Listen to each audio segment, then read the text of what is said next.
Anthony, are you there?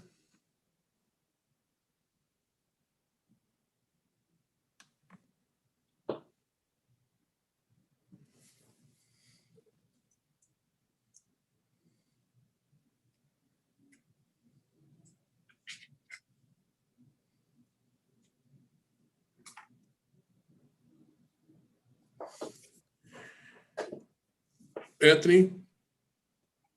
Can anybody else hear me? I can hear you, Tony. Okay, thank you. Yeah, I hear you, Tony, Thank you. but I don't hear Anthony either.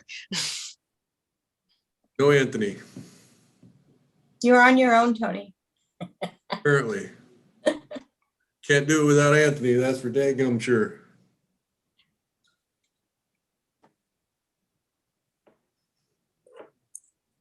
And no Matt either. I think the mothership is currently disconnected in some way or somehow.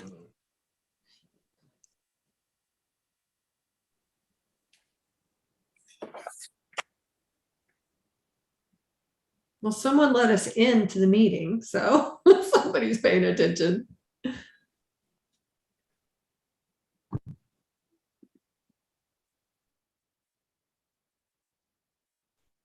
Aha, I see NCTD just lit up.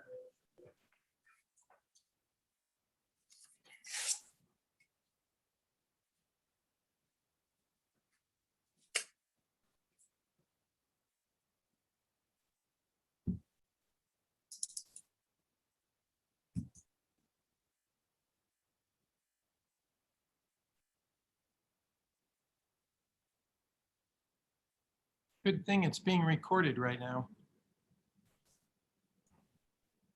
Anthony, it looks like we have a quorum. Are you there?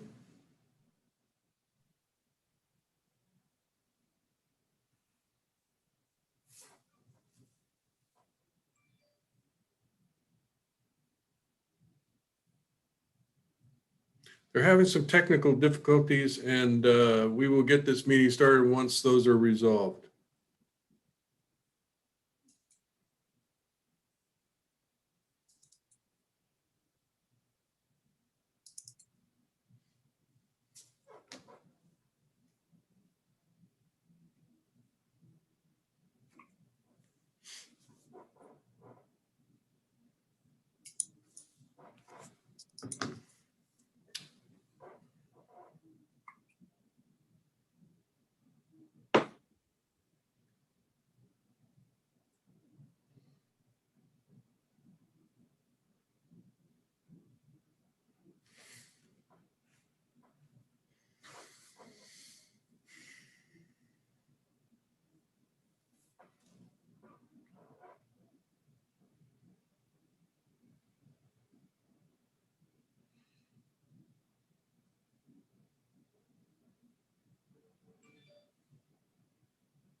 Thanks for your patience, everybody. They're still working on resolving the issues. So as soon as we hear from them, we will know that it's time to get started. I would start without them, but they're a pretty important part of the gig. So we'll have to wait.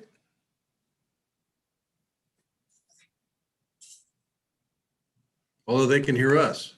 So maybe without the ability to hear Matt and, that sort of thing, we might get more done. Hey, we're being recorded, Tony.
Hey, Tony, can you hear me?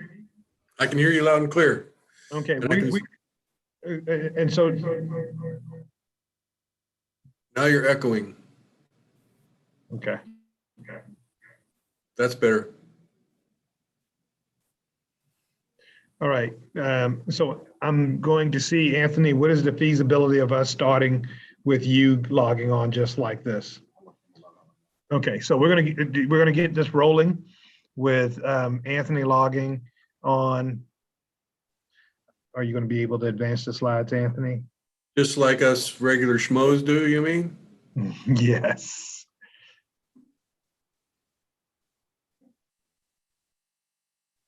Hmm? Yes. Yeah, and if you can only have one connection, make sure it's only Anthony that's got the connection and not you, okay? I'm not feeling the love, Tony. Yeah. And this is being recorded. Oh, ooh, ooh. Matt, this is Terry Gasterland. I'm wondering what the technical difficulty is that you guys are running into. I'm going to give you a scientific answer. I have no earthly idea.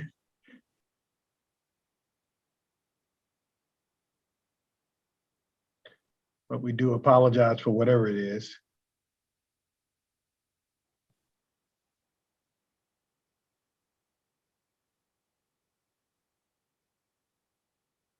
Might it be helpful if we all leave the meeting and come back in?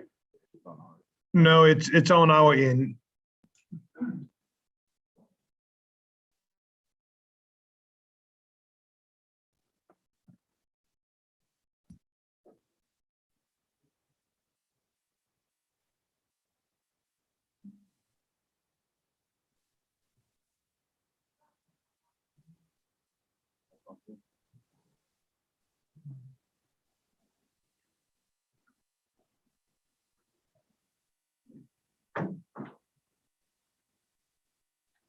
Mhm.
How about that?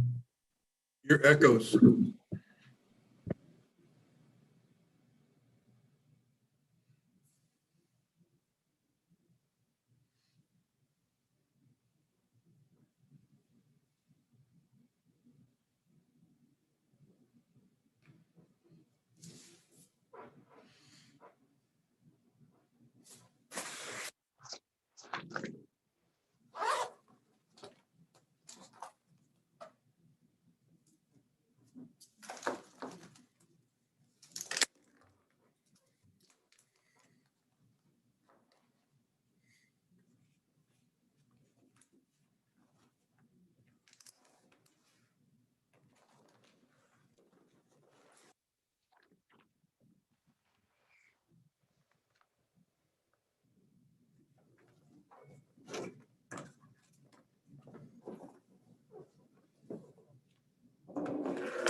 Can you hear me, sir? I can, Anthony, yes. All right, sorry about that. I had to dial in from the room. I'll jump in a roll call, sir. Yeah, let me call to order meeting of the North County Transit District of July 22nd, 2021. Anthony, please call the roll. Yes, sir. Board Member Sanchez. Board Chair Krantz. Here. Board Member Contreras. Present. Board Member McNamara. Here. Board Member Desmond. Here. Board Member Gasterland. Present. Board Vice Chair Edson. Present. Board Member Jenkins.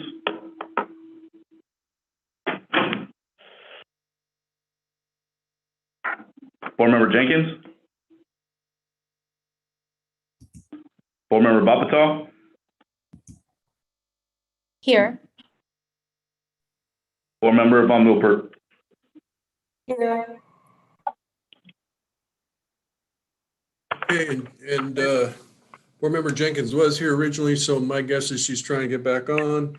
And with that, I would like to ask you to join me in the Pledge of Allegiance.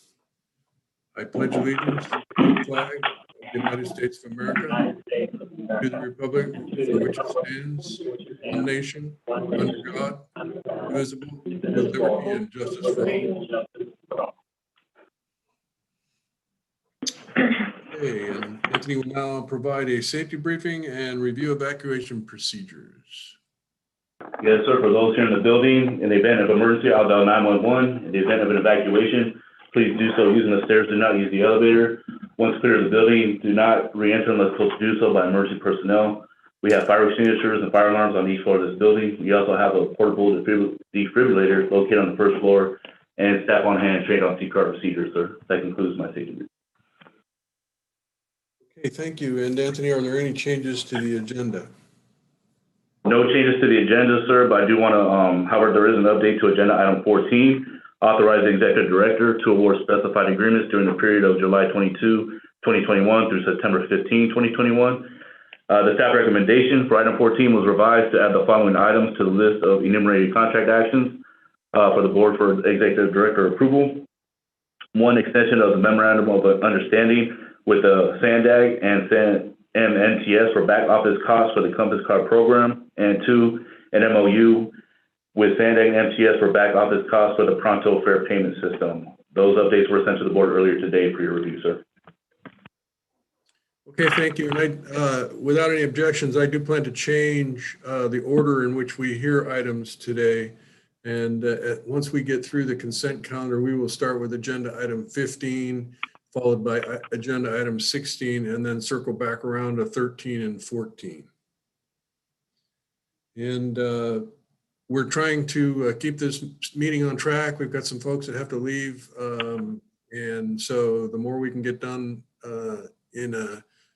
at a fairly brisk pace, the better. But as usual, we're interested in getting questions answered and hearing any concerns you may have. So with that, I would like to, we will move on to the consent agenda. So I'd like to ask for a combined motion to approve the minutes for the regular board meeting of June 17th, 2021 and consent items 1 through 12.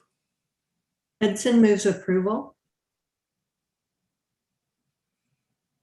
I'll second. That's Bhat Patel. Thank you. Just a microphone check, can you hear me? Yep.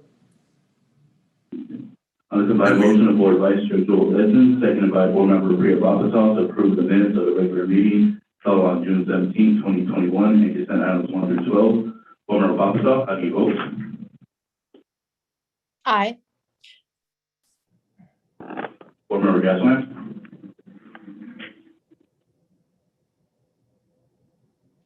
Sorry about that. I was, Gasterland, aye, having reviewed the meeting and read the minutes.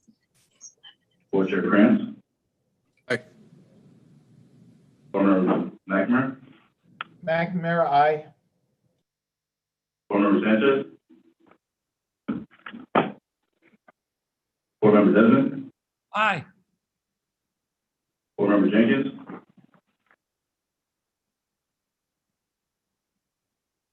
Hey, Board Vice Chair? Anthony, can you promote Sharon from attendee to a panelist? She's in the attendee room. Got it. Yes, sir. I changed it. I'm an I. Board Vice Chair Edmund? Aye. Board Member Contreras? Aye. Motion passes with all board members present voting yes, with the exception of Board Member Sanchez absent. Okay, as mentioned, we will now take up agenda item 15. And this item has been agendized in a manner that will support the board providing direction to staff if desired. Staff is seeking board feedback regarding the staff developed principles and recommended priority projects for inclusion in the final updated regional transportation plan. SANDAG is scheduled to present its response to the board approved questions at the September meeting of the NCTD Board of Directors. Following the SANDAG presentation, the NCTD board would adopt its formal principles and recommended priorities, also at the September meeting. And I think everybody here is aware of how important the regional transportation plan is to the entire region, but especially to our agency. And so this critical analysis and evaluation of what's being proposed by SANDAG is really important. So I appreciate everybody's input on this particular item. Leading the presentation of this particular item will be our Senior Strategic Planner, Katie Persons. Are you dialing in, Katie, or how are you going to talk to us? Great question. Can you hear me okay? I can. Oh, great. All right. Good afternoon. I think we're okay to proceed, right? Okay. So this presentation is a continuation from last month's discussion on the draft 2021 regional plan and summarizes NCTD staff's recommended priorities and the framework for those priorities over several different timeframes. There are a few key guiding documents that help the district to define and refine its priorities over time. Some programs and documents are annually updated and brought to the board for approval, like NCTD's operating budget and capital improvement program. We also have some programs that are more regional in nature, like the Transnet Ordinance and Extension and the Regional Transportation Plan. And to supplement those items, we have targeted planning studies conducted over the last few years that help to provide some specificities on areas where NCTD can improve service quality and customer experience. An important guiding framework for the district is its Zero Delays initiative. This initiative highlights investment in NCTD's core services to build out a strong mobility network. This investment takes the form not only of service frequency investments, but also state of good repair needs and other capital investments that improve the reliability and integration of our transit system.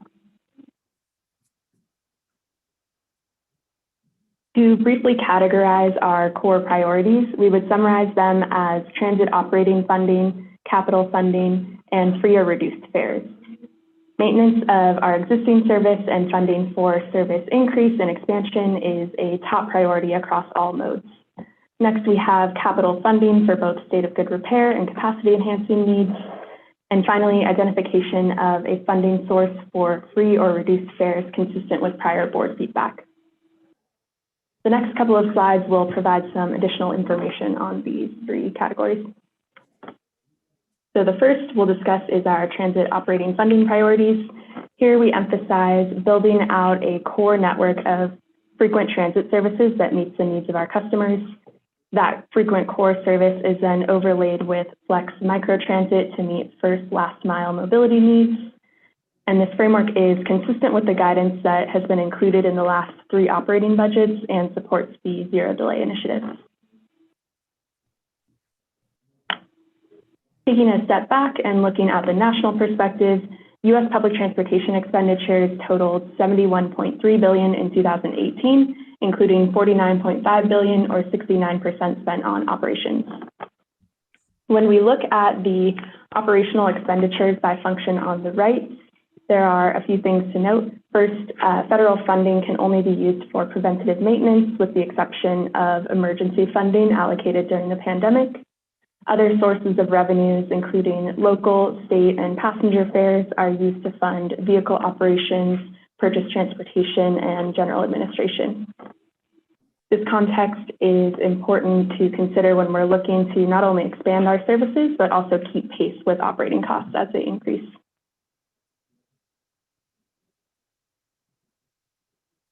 Next, when we look for a funding source to subsidize passenger fares, it's important to consider a few elements. So within NCTD's FY 2022 operating budget, we've forecasted approximately $205 million in passenger fares as a revenue source through FY 2031.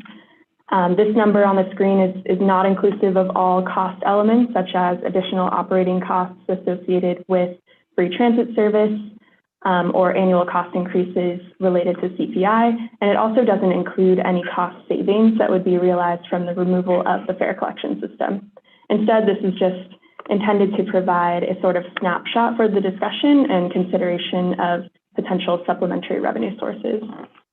So we mentioned at the last meeting that we'd urge the identification of a supplementary revenue source or sources that are not tied to sales tax initiatives so that we don't have a single point failure in the event of an economic downturn. And we recommend this approach in order to mitigate potential service reductions in the event of decreased sales tax revenues. Now we'll transition into looking at our capital needs and project priorities over the 5-year, 10-year, and long-term timeframes. As captured in NCTD's Unconstrained Capital Improvement Program, the district has over $1.2 billion in capital needs through FY 2026.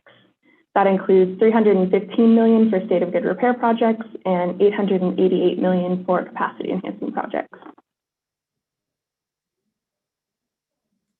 For our 5-year priorities, what we're looking to accomplish is building out that high-frequency network, improving first last mile connections and transfers to NCTD's core network, advancing shovel-ready projects across all modes that promote state of good repair, increase service capacity, and improve customer experience, and finally, advancing transit-oriented development projects to build out mobility hubs at strategic locations throughout our service area.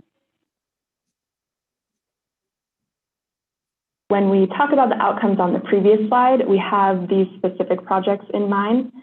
NCTD's CIP has a comprehensive list of projects and is the primary resource for the district's capital needs, but we wanted to include these listed here as among our highest priority over the next 5 years. The list includes projects such as bridge replacement projects along the low sand corridor, double tracking projects along the Sprinter and low sand corridors, and the purchase of hydrogen buses for our Breeze fleet. Many of these projects are shovel-ready or are actively advancing through the project development stages and are at the top of our list for our competitive grant efforts. Moving next to our 10-year priorities, we have advanced projects that increase reliability on the transit system, and so that includes strategic grade separation along the Sprinter and low sand corridors, and roadway improvements that would increase the reliability and travel times on our Breeze network. Looking a bit longer term to our transition to zero emission operations, we have our state mandated transition to zero emission bus operations. And we also want to analyze opportunities to transition the Sprinter from the current diesel multiple unit propulsion to zero emission technology in alignment with the planned 2032 retirement of our current Sprinter fleet. And finally, we want to advance the planning and design for new major projects of regional significance after we've identified the funding strategies for our shovel-ready projects.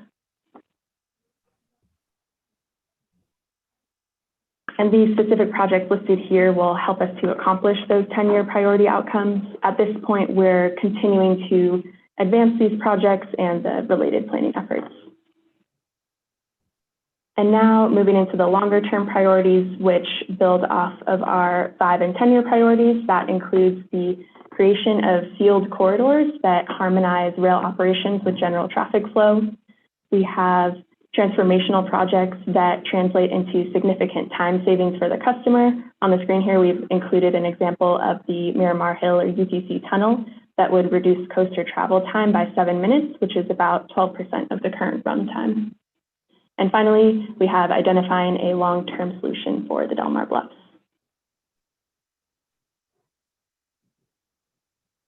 We've reflected those long-term priorities on this broader list, and we keep these in mind while we're advancing our capital improvement program over the near term.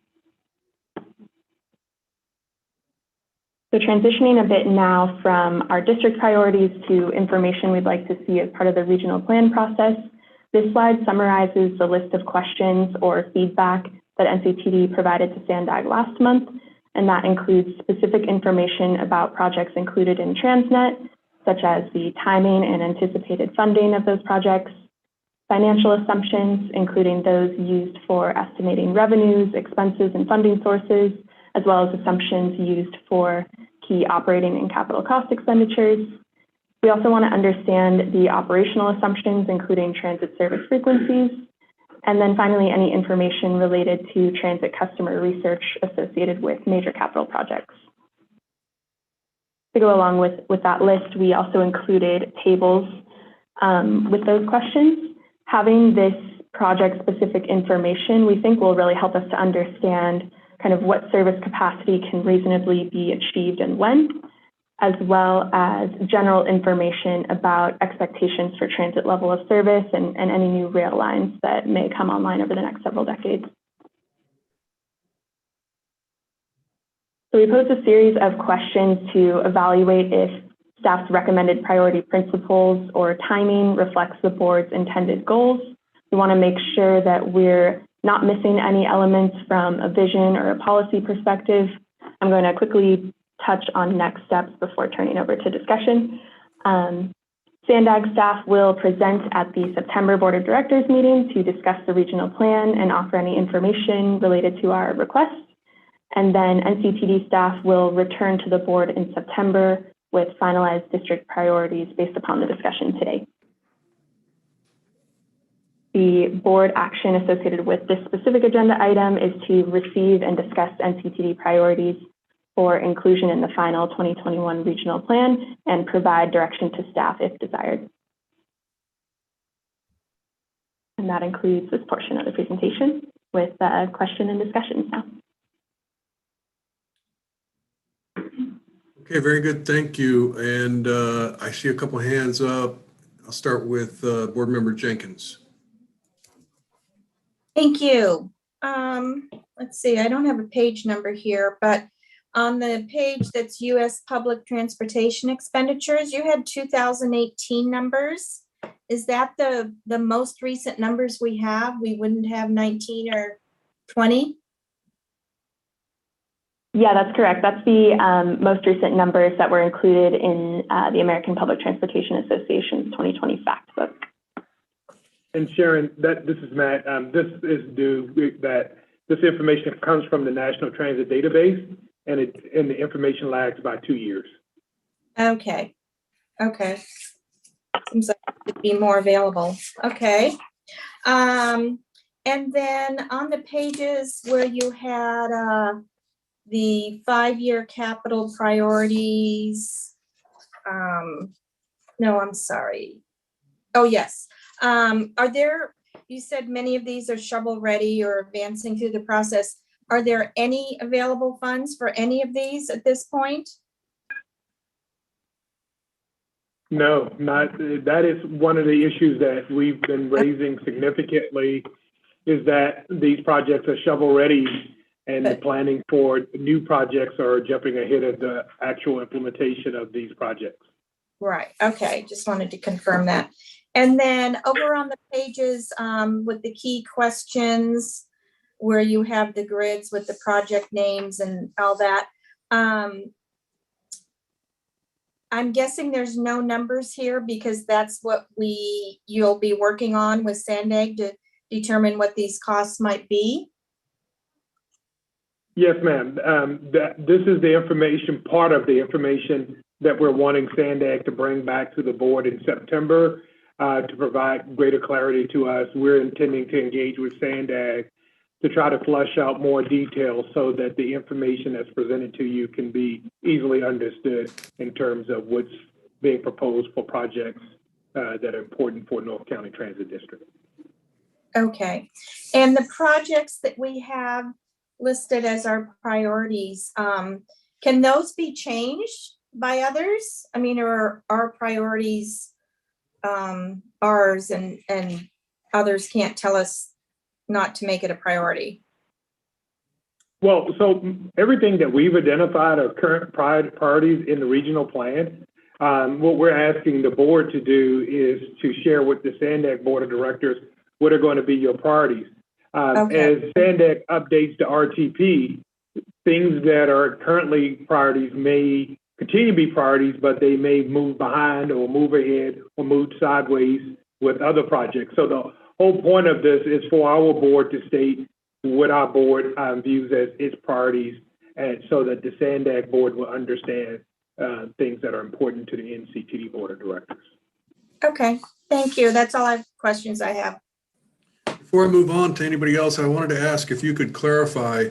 I know on slide 1, there was a picture of the Transnet 2, and what is it, how will we transition from the current RTP to the proposed new one and still stay square with what's in the ballot language that the voters approved for expenditures on, Transnet sales tax revenue? So I guess that's the big question, is how does, there've been some, the 5 big moves and there's been some significant changes in direction. And I know that Sandag has been wrestling with the Transnet measure and trying to continue to comply with the law. But as we're working on this new RTP, how will reprioritization be impacted by the language of Transnet 2? Well, it's going to be part of the discussion and the final decisions made at the Sandag Board of Directors, Tony. And that's the whole point of why I think it's important. Go ahead. Right, but aren't there some legal issues related to making changes? I guess they changed the ordinance. They have some language in there that allows them to make some changes, but is that language sufficient for some of the proposed sweeping changes that have been discussed? That's probably a matter for the Sandag General Counsel to make that determination, not me. But I know there's definitely the potential for projects. For example, a project could be identified as a project that should happen by 2030. That project could get shifted to 2040, 2050, 2025. Those things could happen based upon the decision of Sandag Board of Directors. Okay, Board Member Desmond. Well, thank you very much, Tony, and I appreciate you asking that question, because there are projects there from Transnet that just are kind of falling off the list there. But anyway, I appreciate the staff presentation. I agree we need to keep our rail and our routes upgraded as best we can, and double tracking and everything else. But I really think the highest priority for NCTD is moving the tracks off the Delmar Bluffs. We all know these are a major north-south corridor in San Diego. And, Sandag is actually putting their initial focus into the Grand Central Station, which is already in preliminary design and environmental. The draft NCTD proposal, in the principles, identifies the Delmar Bluffs in the long-term category.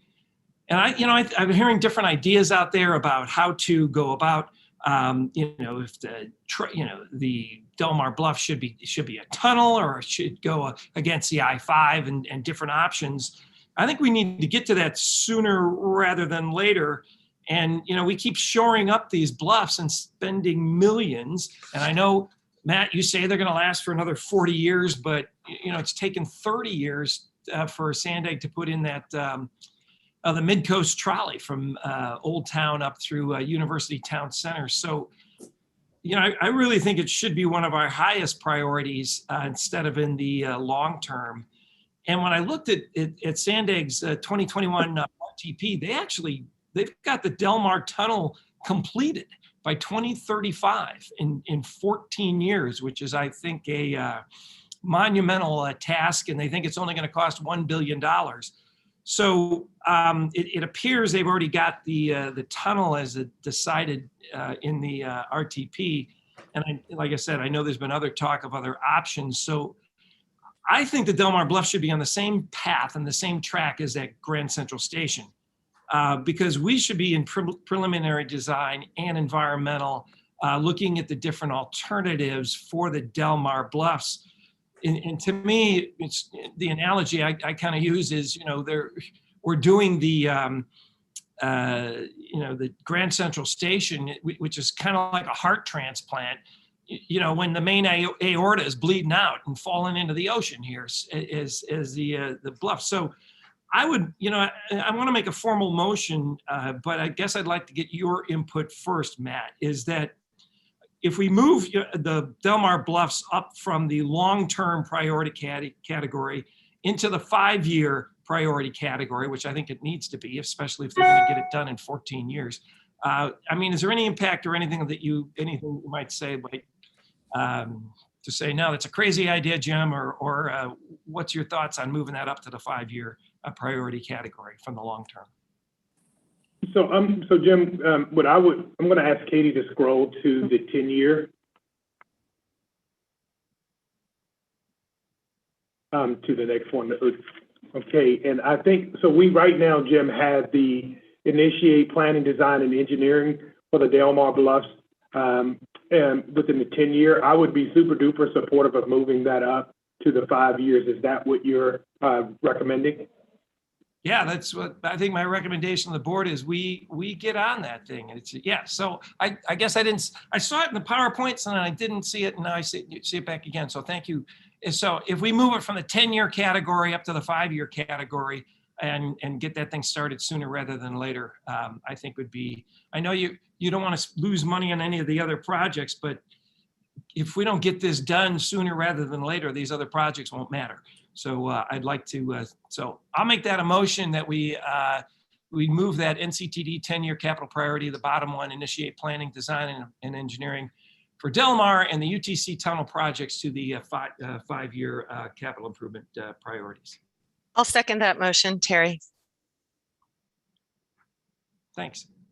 Matt, could you clarify, there already is the initial planning, design, and engineering for those projects going on at Sandag right now, is there not?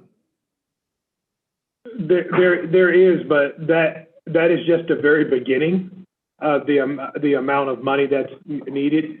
If you go and look at the full project cost, in fact, I looked at it this morning, the cost range for the tunnels, I think range between $3.5 to $5 billion. And in some of the line item costs, I think it's about a $300 million cost associated with initiating planning, design, and engineering for completing that.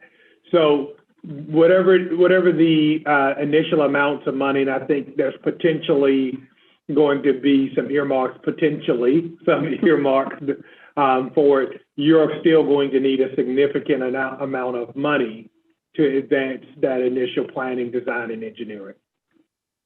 And so what we would be saying is that we want to prioritize that project. We want Sandag to make sure that as they're obtaining resources, that project remain a top priority, over the next 5 years. Yeah, that would be correct. But also further to what Sandag has put into that draft RTP, to achieve that timeline that they're saying, you would have to have it within the first 5 years. Okay, Jim, because there's no way you within over a 10-year period and construct a tunnel in 5 years. Okay, Jim, did you have more that you wanted to say? Well, no, it's just that these are our priorities, and I guess this is for us to emphasize to Sandag we want this done in this next 5 years, which I think they're going to do anyway if they plan on starting this and getting it done in 14 years, which seems very ambitious. I hope it can happen, but I just would like to make sure our priorities line up what they're trying to do, and we as a NCTD board say this is a big priority for us, and this needs to have the attention it needs in the first 5 years as opposed to the 10-year capital priorities. Yeah, and for that reason, I support what you're talking about, moving it up to 5 year. And I think that the key to this whole thing is going to be making certain that other pet projects, so to speak, don't end up in front of and receive resources that should be going to the getting the tracks off the bluff. So I think this agency stating that it is a high priority is important. So do we want to handle the motion to make that move separate from the overall motion? Is that what you're suggesting, Jim? What is this? I guess is item 15, which this is just to receive and discuss. So do we need a motion on the item itself? Well, I think that we were going to formalize it with a motion so that staff had their the endorsement of the board for what they were proposing in this staff report and PowerPoint presentation. Well, I'm okay with the rest of it, so I'll make it a motion to move and approve item 15 with the amendments of moving the bluffs up to the first 5 years. And I'll continue the second. I second that. Yes. Thanks. And the other thing that I would like to see us in some way express is this item on the 10-year priority having to do with strategic grade separation. I think the importance as we increase frequencies of coaster and sprinter, we need to do more to address issues related to quality of life with quiet zones and grade separations and track crossings for pedestrians and bicyclists. So is there a way that we could possibly include that emphasis in that particular item, Matt? Yes, sir. So can you hear me? Yes, sir. Okay, yeah. In fact, Tony, you see we have the line items for strategic grade separations. We will modify that to include additional quality of life improvements. Okay, and any way to get it in the, would I have some support, Jim, to amend the motion to move that to the 5 year or? Absolutely. Yeah, and I support that second.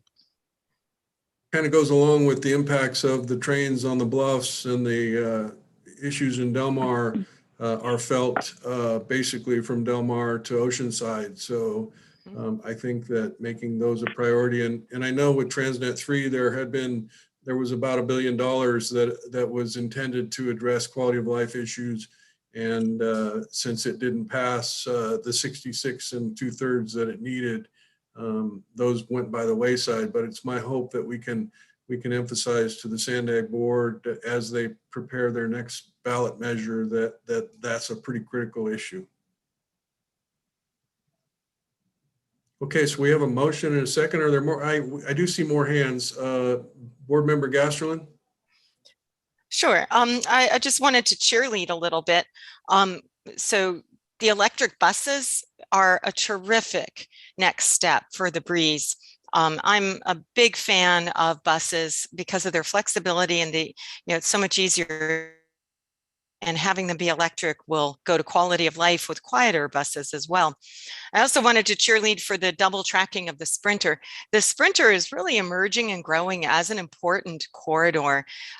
It is a train that I've grown to appreciate with $2 per ride, no matter where you get on and where you get off. The Sprinter is really getting it right. And I think that's a shining example of a way that NCTD is providing important transit to the area. So I'm glad to see that on the 5 year. I also wanted to remark, Matt, on 5 bridges that need to be replaced. I'm fully supportive of bridge safety and getting that construction done. So I wanted to note that. I want to thank Jim Desmond for bringing forth the Del Mar Bluffs question and making the motion. And I'll remark that on Sunday, when the construction work uncovered a pipe in that bluff slide area, that pipe has water coming out of it at 5 gallons per minute. We don't know where that water is coming from. And that's just one pipe of several. And that's water seeping straight into the bluff right there where the bluff slide happened. So there's a lot we don't know about the Del Mar Bluffs and the way the groundwater percolates through. So I'm really glad to hear this board on board. Thank you. Okay, Board Member Contreras. I just want to echo what some of my colleagues are saying. Really appreciate the conversation on moving up our timetables for Del Mar Bluffs and the coaster. Obviously, it's an incredibly important asset, not only to our passengers, our customers, but also to freight. And we want to ensure that we get working on this as soon as possible and show Sandag this is a very high priority. So I do appreciate that conversation. I do have some questions in regards to Breeze, the Breeze system. So I see on our proposed goals here that we have implement improved Breeze bus service frequencies, which I think is great. But my question has to do with, what about the review of better connections and new routes? Where does that fit into our plan? We have a lot of new development, and with that, I would think that we need to do a little bit more research. So I don't know if that goes into some of the research that we're looking at for customers and improving, right, getting to that zero delay. So if you could just speak to that question about connectivity, new routes, and the Breeze system.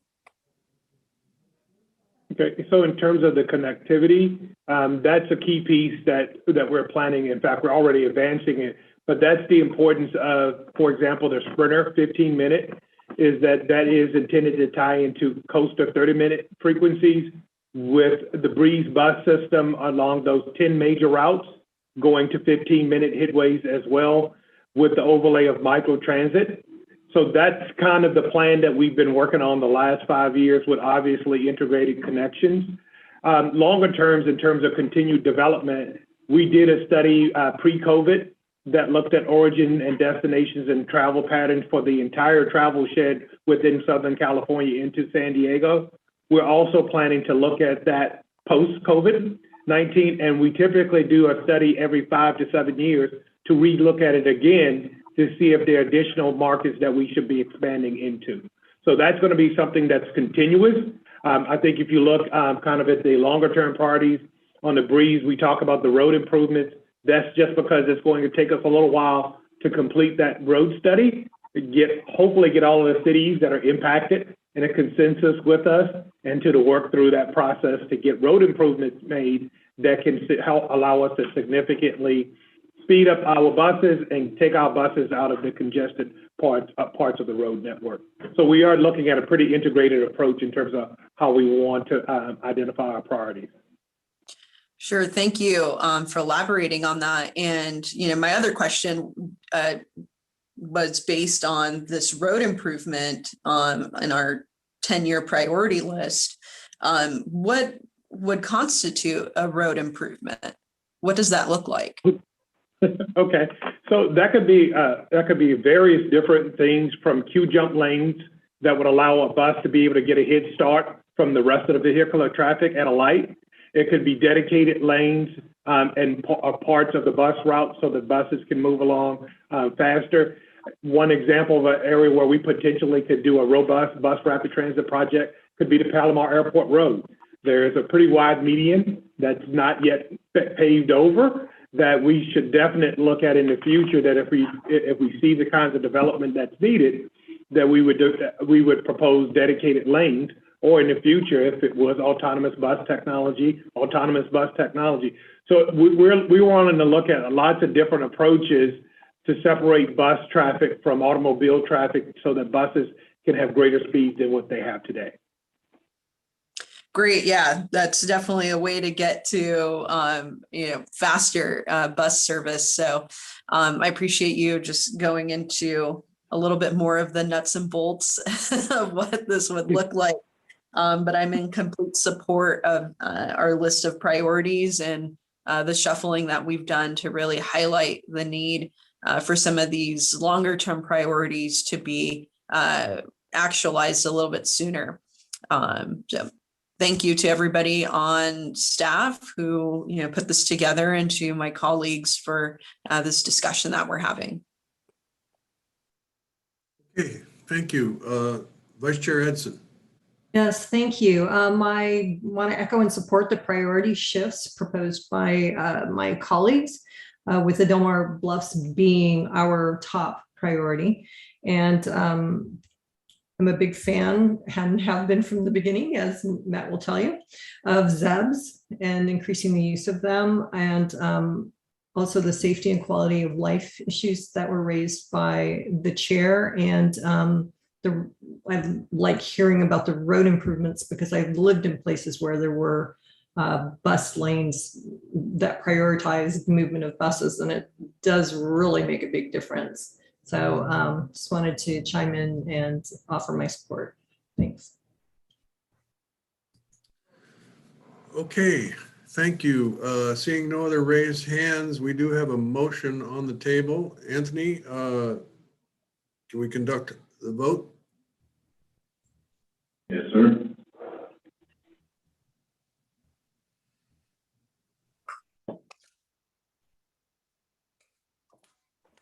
On the motion of Board Member Jim Desmond, seconded by Board Member Terry Gasterland, to approve staff's recommendation as outlined in the staff report and presentation with the following modifications. Move both initiate planning, design, and engineering for Delmar and UCC tunnel projects, and the Lausanne strategic grade separation with the inclusion of additional quality of life improvements from the NCTD 10-year capital priority list to the NCTD 5-year capital priority list. Board Member Babatalk, how do you vote? Aye. Board Member Gassler? Aye. Board Chair Krantz? Yes. Board Member McNamara? Aye. Board Member Sanchez? Board Member Desmond? Aye. Board Member Jenkins? Aye. Board Vice Chair Edson? Aye. Board Member Contreras? Aye. Motion passes with all board members present voting yes, with the exception of Board Member Sanchez. Okay. Thank you for that. Appreciate all the effort that went into that, Matt and your team, especially Katie. Thank you. And with that, we will move on to item number 16, which is to conduct a public hearing and approve increased coaster service frequencies. Katie Persons, the strategic planner, and Charles Main, the senior transit planner, and Chris Duty, senior planner with WSP, will review item 16. Chris, I'm sorry if I butchered your name. I took 2 shots. The first one was right, but I've answered to the second one my whole life. Okay.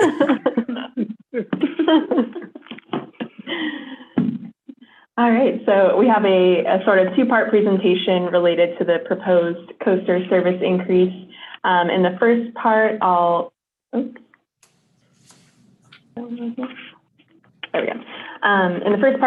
provide an overview of the proposed increase, our service plan and principles, and a summary of the public feedback that we've received.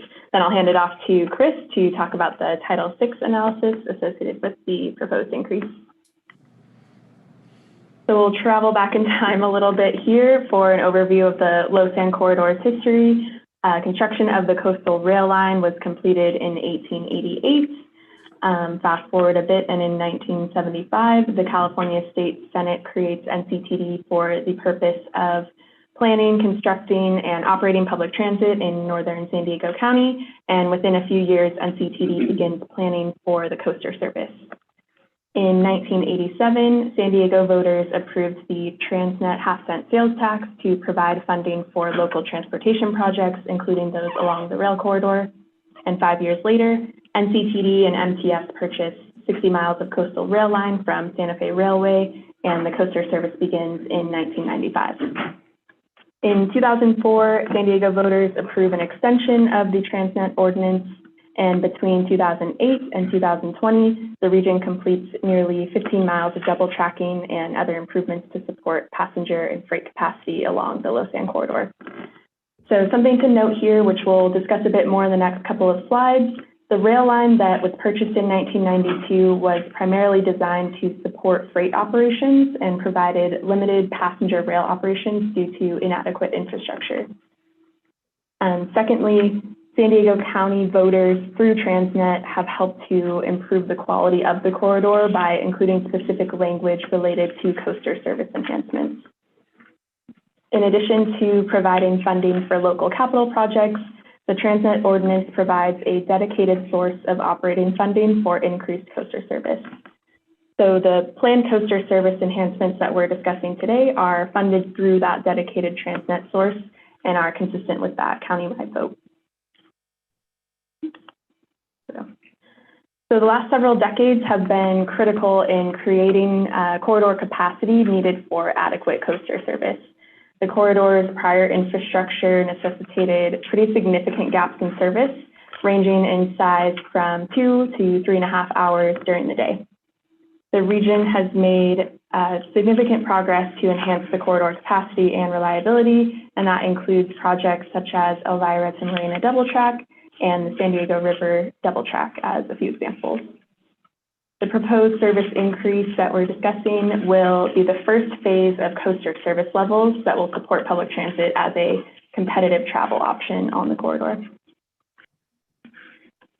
For some additional background on our coaster equipment, in June of 2018, the NCTD board approved the purchase of 5 replacement locomotives, which were placed into service in February 2021. In September 2019, the SANDAG Board of Directors allocated $58.8 million for 2 additional train sets, and that will enable expanded service frequencies beyond the proposed increase today. Those 2 train sets are expected to be delivered by 2023. At last month's NCTD board meeting, the board approved a supplemental agreement with Bombardier to add train crews in support of the proposed service increase. The Transnet ordinance provides a dedicated source of funding for transit operations, including that increase, and the region has been collecting this dedicated funding reserved for transit operations for more than a decade. So NCTD and SANDAG staff are continuing to collaborate on a finalized agreement for this. Coaster operations overall are an important piece of NCTD's broader network. When we look at fare revenue and operating costs by mode for all of NCTD services, the coaster has a higher proportion of fare revenue relative to its operating costs and is thus pretty key for balancing our budget. In addition to the Transnet ordinance, the expansion of coaster service is consistent with several other state and regional planning documents. That includes the California State Rail Plan, the State Transportation Plan, SANDAG's Regional Transportation Plan and Infrastructure Development Plan, and the Lausanne Optimization Study. On this slide, we have slightly more localized planning studies, including the San Diego Freight Pathing Study and the Coaster Service Expansion Analysis associated with the Lausanne Optimization Study. So the plans referenced on these last 2 slides build out the long-term vision for rail service in the region and the state.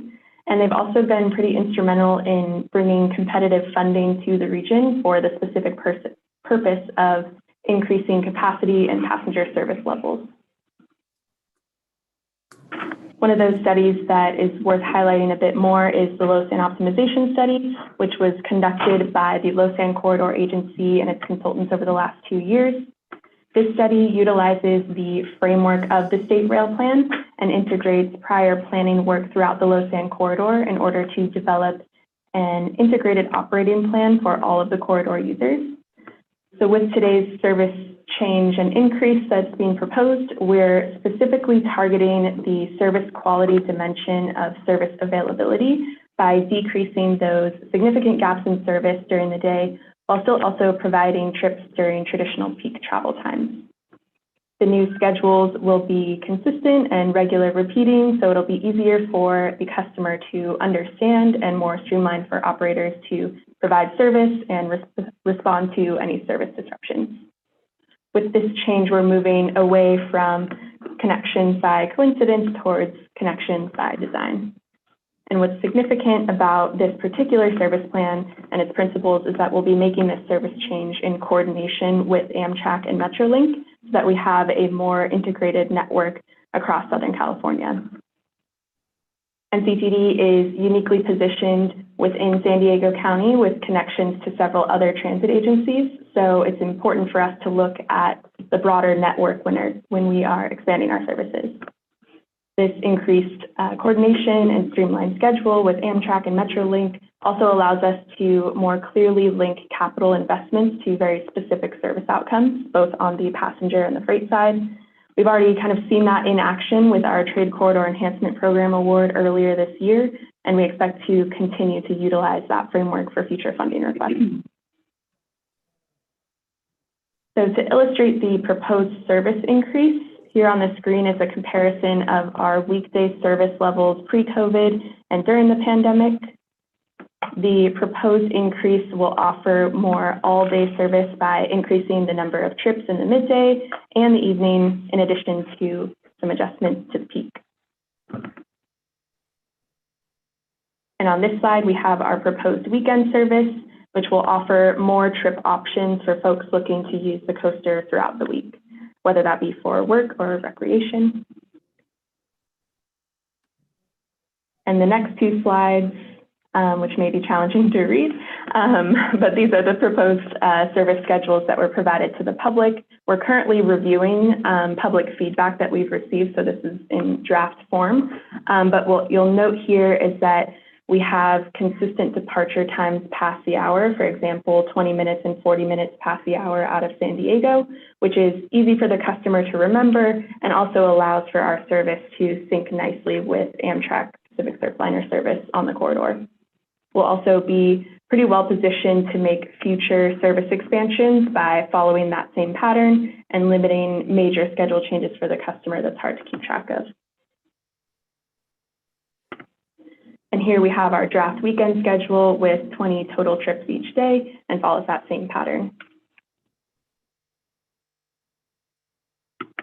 So per board policy number 5, staff conducted public outreach to engage feedback on the proposed service increase.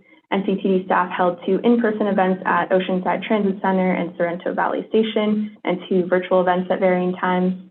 Notification of all of those events were posted on our website and social media channels, in local papers, and on board the coaster. And as part of this outreach, we also utilized an online survey to gather general travel information. As part of that outreach process, NCTD received a total of 102 public comments. 24 were in support of the service expansion, 2 were in opposition, 29 provided comments requesting a schedule adjustment, and 38 provided comments requesting more service than is being proposed at this time. NCTD staff is currently evaluating opportunities to make slight adjustments to select peak trips based on the feedback that we've received. However, we anticipate that the total number of trips proposed are not expected to change. And so at this point, I will hand it off to Chris Deddy to discuss our Title VI analysis. Thank you, Katie. So to start off, I'm going to give a quick overview of Title VI and the requirements associated with it. It was created by the Civil Rights Act of 1964, which states that no person in the United States shall, on the ground of race, color, or national origin, be excluded from participation in, be denied the benefits of, or be subjected to discrimination under any program or activity receiving federal or financial assistance. Then it was reaffirmed by the Civil Rights Restoration Act of 1987, which clarified what programs that it would fall, or that it applied to.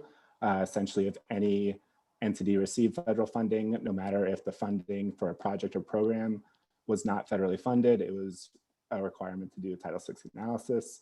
And then the FTA has developed a circular to provide guidance and assistance for transit agencies on what needs to be done. And I'll speak a little bit more to that on the next slide. So FTA Circular 4702.1b requires agencies to establish stretch policies and thresholds to identify major service change, a disparate impact, and a disproportionate burden. And then it also provides guidelines on the analysis methodology, including the selection of data sources, service area, and analysis area. Going on to the next slide, I'll speak more to the board policies. So these are the thresholds established by NCTD as it relates to a major service change, a disparate impact, and disproportionate burden. So for a major service change, changes to existing routes in which route miles or revenue miles or daily trips change by 25% or more, or the addition or elimination of a route.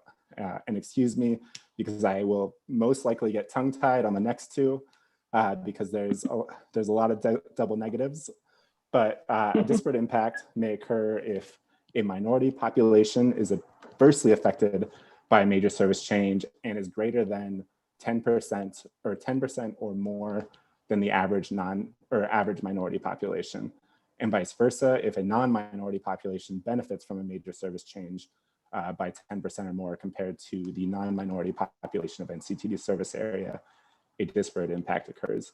And then the same with disproportionate burden, but instead of minority and non-minority, it's low income and non-low income. Moving on to the next slide. So we've established the three policies. First step is identifying if there is a major service change. So per board policy number 30, threshold for a major service change, the daily revenue miles and daily trips have increased by more than 25%, which does trigger a major service change, and a Title VI analysis must occur. Moving on to the next slide. The first, we must identify what data we're going to use. Per board policy number 31, NCTD shall use the most recent 5-year estimate table for Hispanic or Latino origin by race from the American Community Survey. That is ACS 2015 through 2019. And then per board policy number 32, NCTD shall use the most recent 5-year estimate for ratio of income to poverty level in the past 12 months. And then NCTD defines a low-income person as an individual whose household income is 200% of the poverty level, consistent with the regional MPO, Sandag's definition. So moving on to the next slide.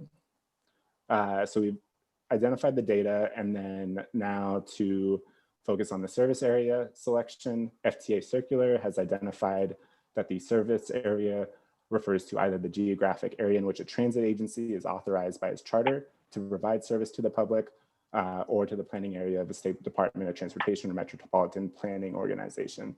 So for this study, it was the service area for NCTD, as you can see on the left in the light gray with the blue outline, is the service area. And then moving on to the analysis area selection, per the circular, passengers will generally drive up to 3 miles to a commuter rail station. With that suggestion in the circular, the 3 miles from each of the coaster stations was used to identify the populations in those areas. So moving on to the next slide, we now have the service area and the coaster analysis area, along with the minority and low income blocks. The minority map is on the left and the low income is on the right, with the very orange color indicating that it's a minority block group that is above the thresholds identified by NCTD, and then the lower, or the slightly less orange is within, and then gray is below those thresholds. So we've taken all that data and we can move into the findings on the next slide. So per board policy number 31 and 32, there is not a disproportionate burden or a disparate impact with the increase in coaster service. And that's included with, even though there is a 5.6% increase in minority populations and a 0.1% increase of populations for the low income, it's within that 10% threshold identified in board policies 31 and 32, which are shown on the next slide. And then I will pass it back to Katie to conclude the presentation. Great, thank you. So now for the staff recommendation with this board item. Staff recommends that the board of directors review staff recommendations regarding coaster service increase and receive and consider public comments. And then following receipt and consideration of public comment, staff further recommends that the NCTD Board of Directors close the public hearing on staff's recommendations regarding coaster service increase and improve the proposed increase in coaster service effective with the October 2021 service change. And that concludes the presentation. Okay, thank you. Board Member Contreras. Thank you so much for the presentation and going through the intricacies that we have to go through when there's a change. I have some questions based upon some of the information that this board has reviewed in the past, specifically looking at income levels and which communities are on average utilizing the Breeze system versus the coaster. And we see that a majority of the coaster ridership has an income of $75,000 or more, whereas on the Breeze system we have a majority of the population having an income of $45,000 or less. That indicates to me that we have a discrepancy between populations and the type of ridership. So it seems to be that there are obstacles for low-income communities crossing over from the Breeze system into the coaster system. And, with one of our priorities being to expand our customer base and to grow ridership, it's important for communities, especially further inland, to have equitable access to, coastal recreational opportunities, like just going to the beach. I know constituents here who, we're about 7-8 miles away from the coast. And there's a lot of individuals who don't get to go to the beach as often. So my question has to do with what are we doing as an agency to, close the opportunity gap for these recreational activities that happen along the coast. Because it really, COVID has highlighted how important open space is. So I'm curious as to, what we're doing to be able to shift some of our ridership, and have that connectivity from inland to the coast. So that way we can have more individuals utilizing the coaster. Thanks. Board Chair Krantz, this is Matt. Is it okay with me to answer that? Yes, please do. Okay. I think with the comment and question is a really important one, and I would expand it beyond the recreational activities. Jobs is a big, important issue for low-income people. Typically, there's a big spatial mismatch between where they live and where jobs are located. This is something, in fact, it ties in a little bit with the discussions that we've been having with Metrolink. But one of the things that we want to explore and implement is a low-income fare targeted for the coaster. We want to work through some technology issues, hopefully partnering with the state to tap into a state database so that we can easily provide targeted discounts to low-income folks who want to use the coaster service. Metrolink already has a program, I think, up and running or close to up and running. We want to tap into that and expand that. So we are hoping to be able to come back to the board in the next 12 to 24 months to say we're ready to implement that as a pilot service. That's really good news. Outside of that, is there anything else that we're, doing to be able to bridge this gap, or is that maybe something that we need to further as a discussion with my colleagues at some other time? Well, we made some changes, and in fact, it got impacted by COVID to provide further reductions within the fare system for the coaster for youth and senior disabled. We did that a little while ago. I think what we can do is we can share that information. We do plan a number of targeted fare events for the coaster over the next year, but I think the one that I identified is, I think, the most systemic, most important one that we could do long-term for the coaster. Definitely.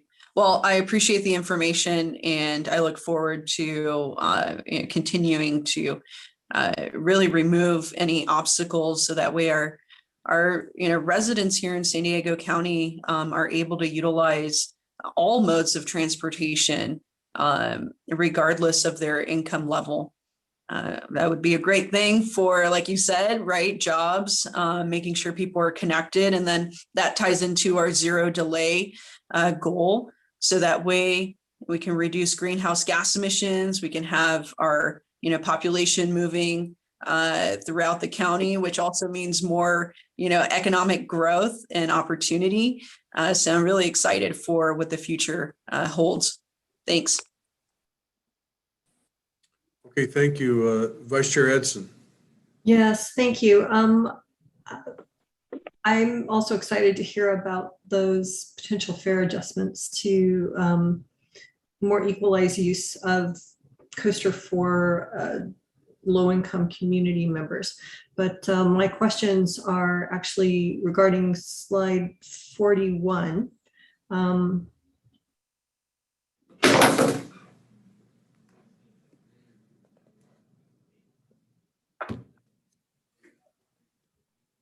So on slide 41, it talks about a proposed increase, 30 daily trips to only Friday trips.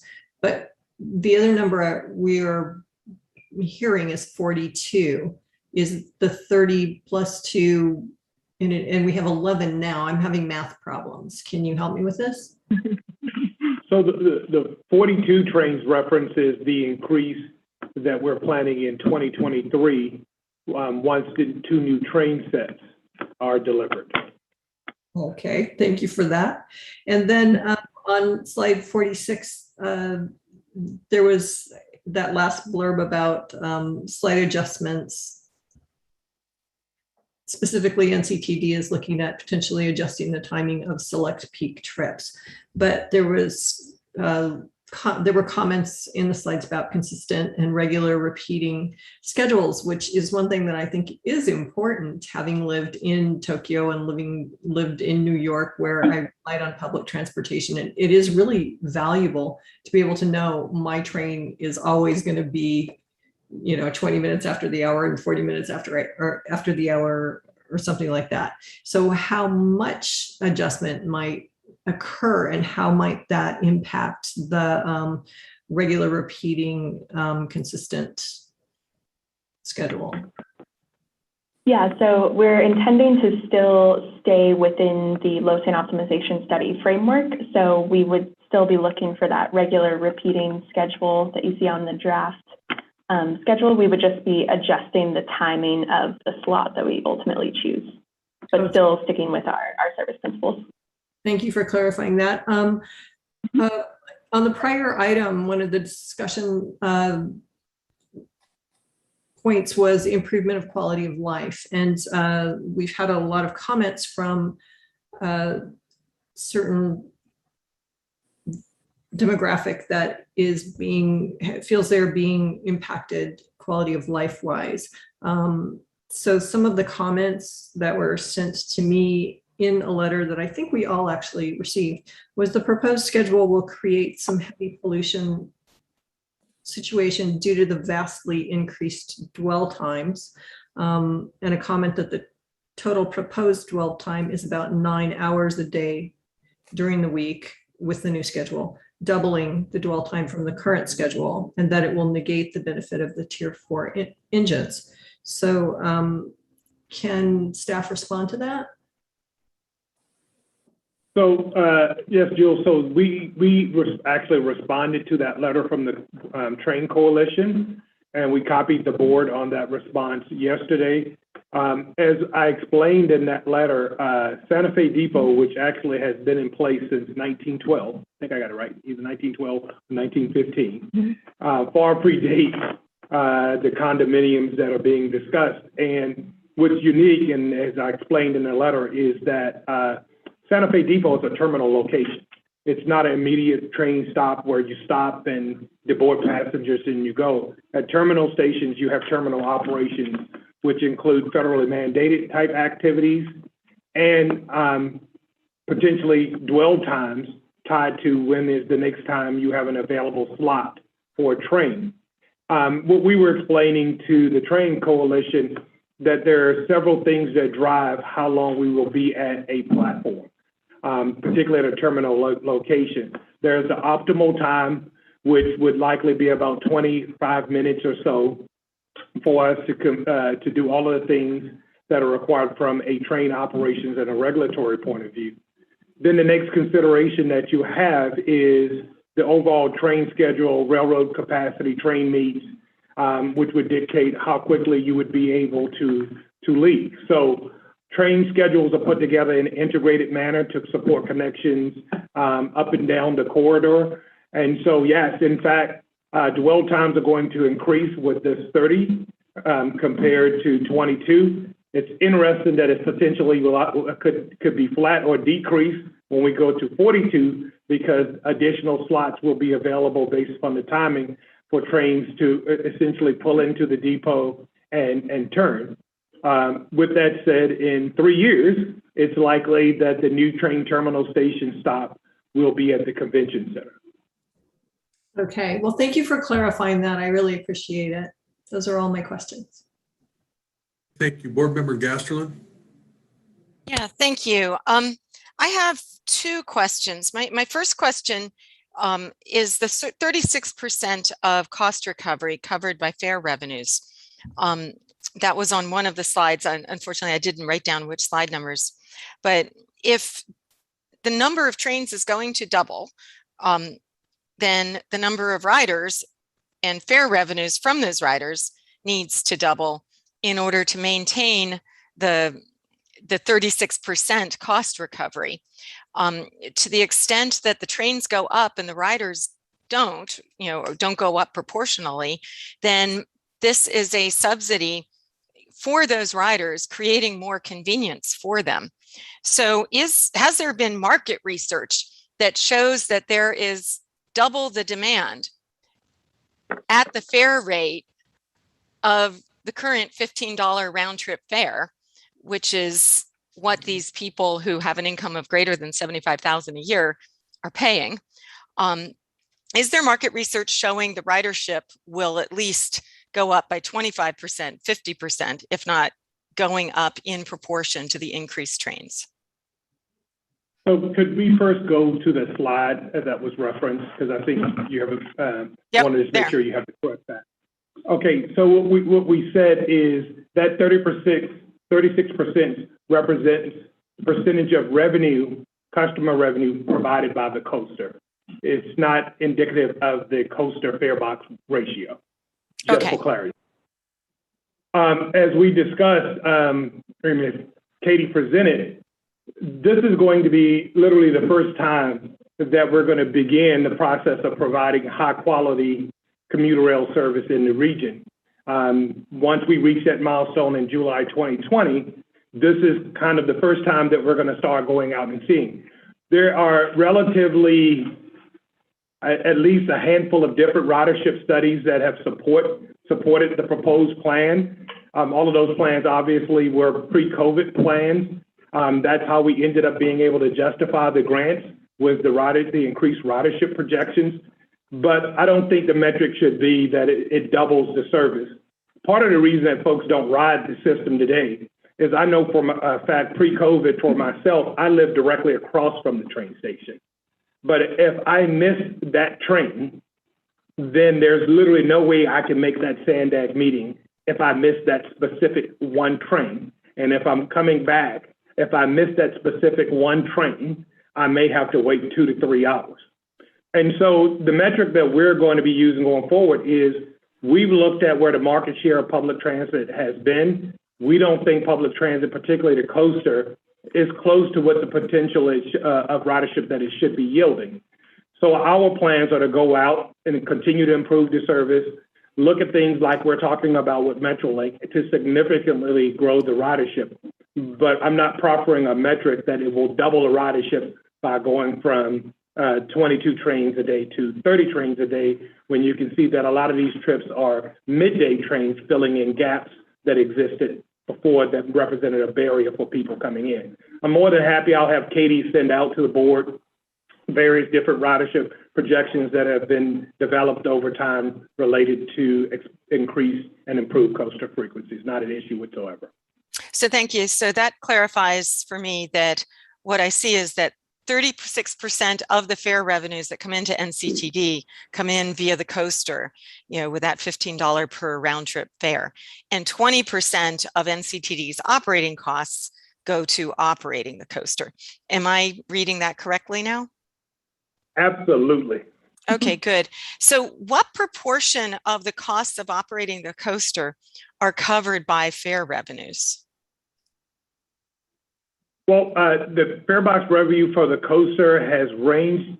I think it's in the 30% as a fare box recovery ratio, and I'm going to be talking. I'm talking pre-COVID numbers. Right. Yeah, I am too. Okay, great. Yeah. Thank you. So my next question and last question is about the lower income data for the Title IX analysis. Could we go to that slide? It had a minority data and lower income data on the same slide.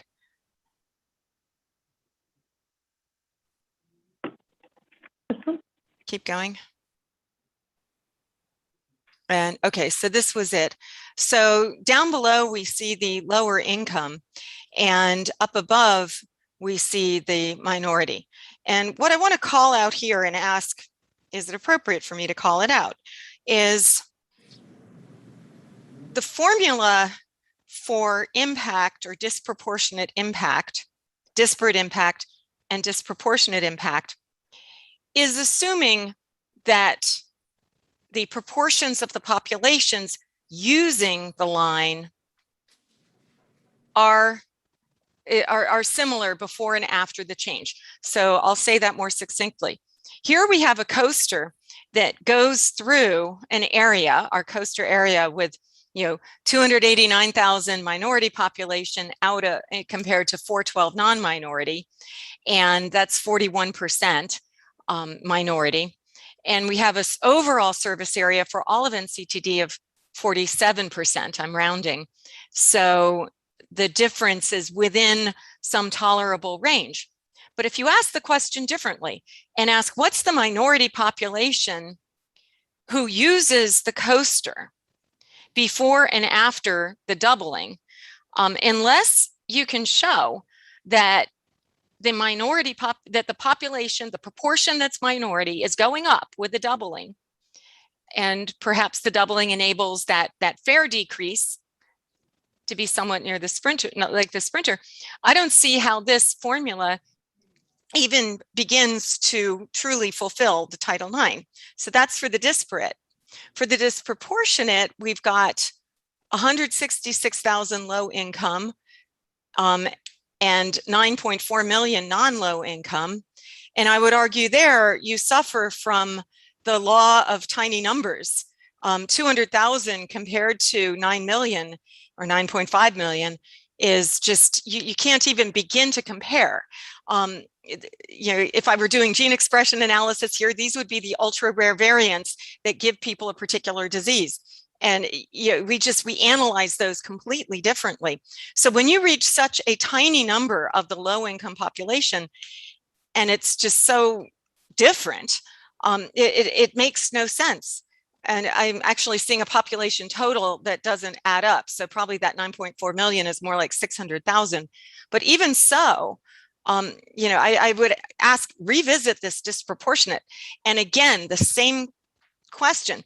If you've got mostly higher income people using the train and you double it and your riders remain mostly higher, you are disproportionately impacting the lower income people unless you can get them onto that train. So, Board Member Am I Gastelum, reading this wrong? No, you're creating your own definition. Okay. The federal law establishes the definition and the determination. This is not something that NCTD staff creates on our own. This is the federally mandated methodology and the federally approved methodology for doing this. Let me just give you a central premise, because people sometimes misconstrue in these different things. The original intent of the Title VI analysis was really to make sure that in the allocation of those resources that you were not discriminating against minorities or low-income populations. An example I would give, there was a historic practice at some agencies some time ago, maybe putting the newer buses as an example in the higher income or better resources in higher income areas, but improved bus stops in higher income areas. Or if you were making a service adjustment and reduction, and you decided for whatever reason to more impact those particular areas, it was really meant as a gauge to test and measure that. When it comes to a service like the coaster, as we discussed robustly and internally, every transportation service mode has a specific purpose and need. The coaster was specifically designed to connect people between Oceanside and downtown San Diego. So within that framework, it meets a specific transportation purpose and need. And within this analysis is just making sure within this analysis of the service that fits a specific transportation purpose and need, that you're not discriminating against minorities or low-income communities. So again, this is all prescribed. This is not up for debate in terms of how we follow the methodology. The methodology is approved by the Federal Transit Administration, I think, annually. And so that's what we have to follow. So, okay, I appreciate that, Matt. I thank you. And I guess my observation, and I pose this as a question, would be that disproportionate benefit, access by being close to a stop is not the same thing as being able to get on that train. And when you're lower income and you can't ride that train for the $15 round trip, you don't have access to it. So I guess my complaint, I'll have to take it to a higher level and go to the federal level, but I will observe that for this board. It seems to me the optics don't look good, but we're in the Q&A, so I'm not going to make that statement yet. Sorry, Tony. Those are my questions. Yes, and I would point out that the federal law does suggest that we should not add a number, a digit that confuses the issue. And so that 9493,397 should not have that 9 in front of it. So yeah, without the 9, the numbers add up. Yes, thank you. Okay, so there is that typo, and so there. Board Member Von Wilpert. Thank you, Mr. Chair, and thank you very much for the presentation to staff. I appreciate it, and for the backup materials. I have some questions that, folks who live in San Diego downtown by the Santa Fe Depot have raised. And Mr. Tucker, I apologize, but our office didn't seem to get the letter that you sent yesterday. So if you could send it again to us, that would be wonderful. I didn't see quite in the backup materials the current historic ridership numbers for the coaster to really see if the timing for service expansion makes sense right now. I mean, I understand we were allocated $58 million by SANDAG in 2019 before anyone could predict a worldwide pandemic would hit and people's commuting options would change. But do we have the ridership numbers that says that this makes sense at this time, so that we're not just sending empty trains up and down the track yet?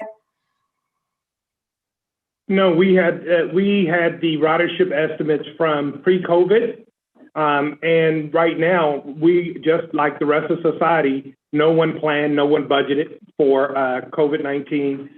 Very similar to the airline industry, cruise ship industry, hotel, restaurant industry. All of us are reopening and reestablishing normal life. And as we stated within the presentation framework, the coaster pre-COVID, so until July 20th of last year, we never reached a point where we actually had the capability of providing a baseline, reasonable quality of commuter rail service. We didn't have that capability. We now have that capability to start providing a decent level of service that is supportive of the regional goals. And so we're recommending to move forward with that goal and implement that service commensurate where really what the reopening of society is after kids go back to school this year. And so that's what the intent is to advance this at this time, commensurate with the reopening, now that we have the capability to be able to provide a higher quality service, still not on par with higher performing systems in terms of frequencies offered. Okay, so then I guess, is this kind of a, if we build it, they will come type of service expansion? Well, yeah, it's more of along the line, if you look at the San Diego County as a major metropolitan area, and the types of service that you would have is that we have a significantly substandard service, and that we would be moving closer to a service that reflects the importance of this region, population size, and potential for public transportation ridership usage. Okay. You know, I'm someone who I before the pandemic and when I was practicing law, I would take the coaster quite a bit. And so I definitely support the idea of making sure we have adequate service. I just want to make sure that we, you know, if we can look at the data each month to see, are people actually using the increased service? And then if not, we'll have to do some pretty good PR, hopefully, to get folks on there. But no, I appreciate that answer. Also, I know that we talked briefly, Board Member Edson and Board Member Gasterland asked a few of these questions already, but about the dwell time down in Santa Fe Depot with the increased access. Is there anything we can do to reduce the idle time and any of the exhaust coming from the trains? And also the residents have expressed concerns about the noise from the bells. So with the increase in service, is there a way that we can decrease the impact on some of the residents there? So I first wanted just to mention, we have worked diligently over the last 5 years, and I can speak for myself personally as well as staff, to address the areas of concerns related to the train coalition. You know, I just want to be candid. Part of this is they built condominiums and they purchased condominiums on top of a terminal train station. We worked closely with them. They were supportive as we purchased the new Tier 4 locomotives, which are the cleanest emissions locomotives that are available. So we have 5 new of those in operations. We agreed to limit dwell times at the station to no more than 1 hour, which is the least amount of time from an operational feasibility point of view. What we explained to them were FRA regulations related to the bells and the horns are things that we cannot change, that we have to comply with the law. Parts of the request that even if we could change would shift liability to us, and we explained that to them. So I did have, Marnie, just for your information, a 1 hour Zoom with the lead representative for the train coalition yesterday and explained all of these matters. So we did have that communication with them. Okay, thank you. I appreciate that a lot. You know, reaching out to constituents who are affected is part of, you know, our #1 job. So thank you very much for doing that. And I'm happy to continue these conversations and just understand that we have to comply with, you know, federal and state laws and regulations and work within that space. So, but I appreciate you continually working to improve. And I look forward to seeing how the ridership data pans out and how we can make sure we balance everything here. So thank you very much, Chair. Yeah, it seems to me that it's, you know, which comes first, the chicken or the egg? And we've been working as a board and as an agency to acquire the equipment and make the improvements to the rail corridor that would allow service with these sort of frequencies. And so, you know, with our region coming out of the pandemic, hopefully it'll stay in check enough so that we can continue to operate the way we were proposing here. And, you know, then we will see an equal increase in the amount of ridership because, you know, I don't know that there's going to be a tolerance for empty trains running up and down the coast I don't know how long we would be able to do that. But ultimately, our public, the idea of taking the train is one that it's a non-starter because of the inconvenience related to the frequencies. So, okay, Board Member Edson. Yes, thank you. So Marnie, I actually also had a conversation separately from Matt's with Train Coalition yesterday, and met with them a couple of years ago, maybe 2, maybe 3. I don't know. We lost that whole COVID year. I understand their concerns. I do think that frequency, as has been mentioned here, is a serious game changer when it comes to ridership on the coaster. Like Matt, if I can't get to a train that on time to get downtown to a Sandag meeting, which means leaving more than an hour early at this point, I have to get in my car. And when I worked in Sorrento Valley, I actually bought my house in Solana Beach because I thought I could take the train to work because I'd been living in Tokyo for 5.5 years. And I could get to work. I just couldn't get home because there was not frequency that allowed for that. I do seriously think that, frequency is going to be the game changer here. And it will probably take some time to develop these habits for people. I don't think that you're going to see that in a month or 3 months or 6 months. I think it'll take a while, but we've got reliability. We're working toward reliability by having this newer equipment that's, so we don't have so much train out of service or train trauma. And so I think we're taking really good steps, but I do understand and heard the concerns of the Train Coalition. So thanks. And thanks for that. And Matt, we have just recently entered into the agreement with BNSF for the construction of the platform at the convention center, which is going to shift things a little bit. Can you comment on what the time frame is for completion of that particular project? Yeah, so right now our focus is on the next 3 years. So 3 years, 36 months from when we execute the agreement, the project would be completed and open to the public. And there have been ongoing long-term conversations regarding the Lausanne corridor board operation of the Pacific Surfliner and maintenance of those locomotives and coach cars somewhere other than in the Santa Fe Depot. Is that on a different time frame? Can you comment on that? Do you know what the status is of the construction of the creation of a maintenance area outside of the Santa Fe Depot for for Pacific Surfliners?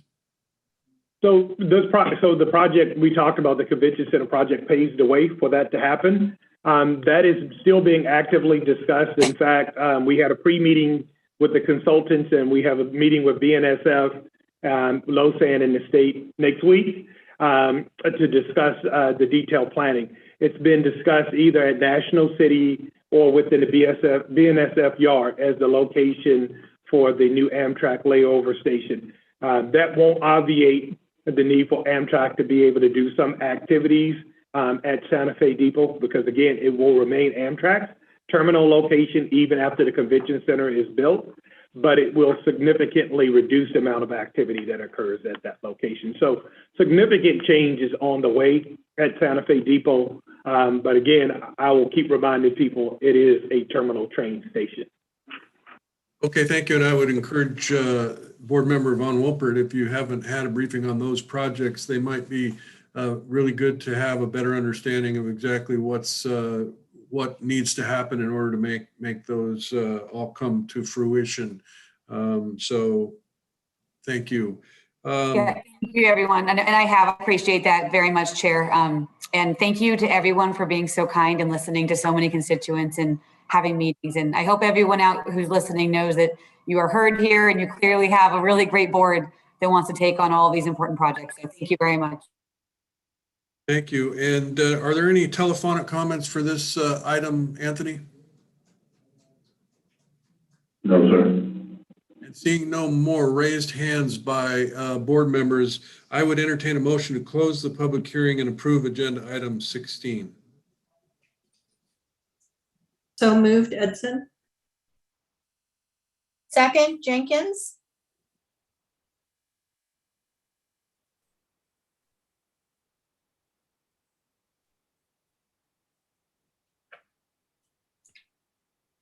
On the motion of Board Vice Chair Joel Edson, seconded by Board Member Sharon Jenkins, to close the public hearing and approve agenda item number 16. Board Member Patel, how do you vote? Aye. Board Member Gasman? No.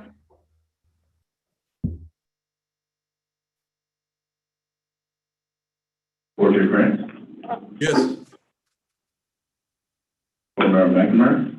Yes. Board Member Sanchez? Board Member Desmond? Board Member Jenkins? Yes. Board Vice Chair Edson? Yes. Board Member Contreras? Aye. On the motion of Board Member Vice Chair Edson, seconded by Board Member Sharon Jenkins, to close the public hearing and approve agenda item number 16.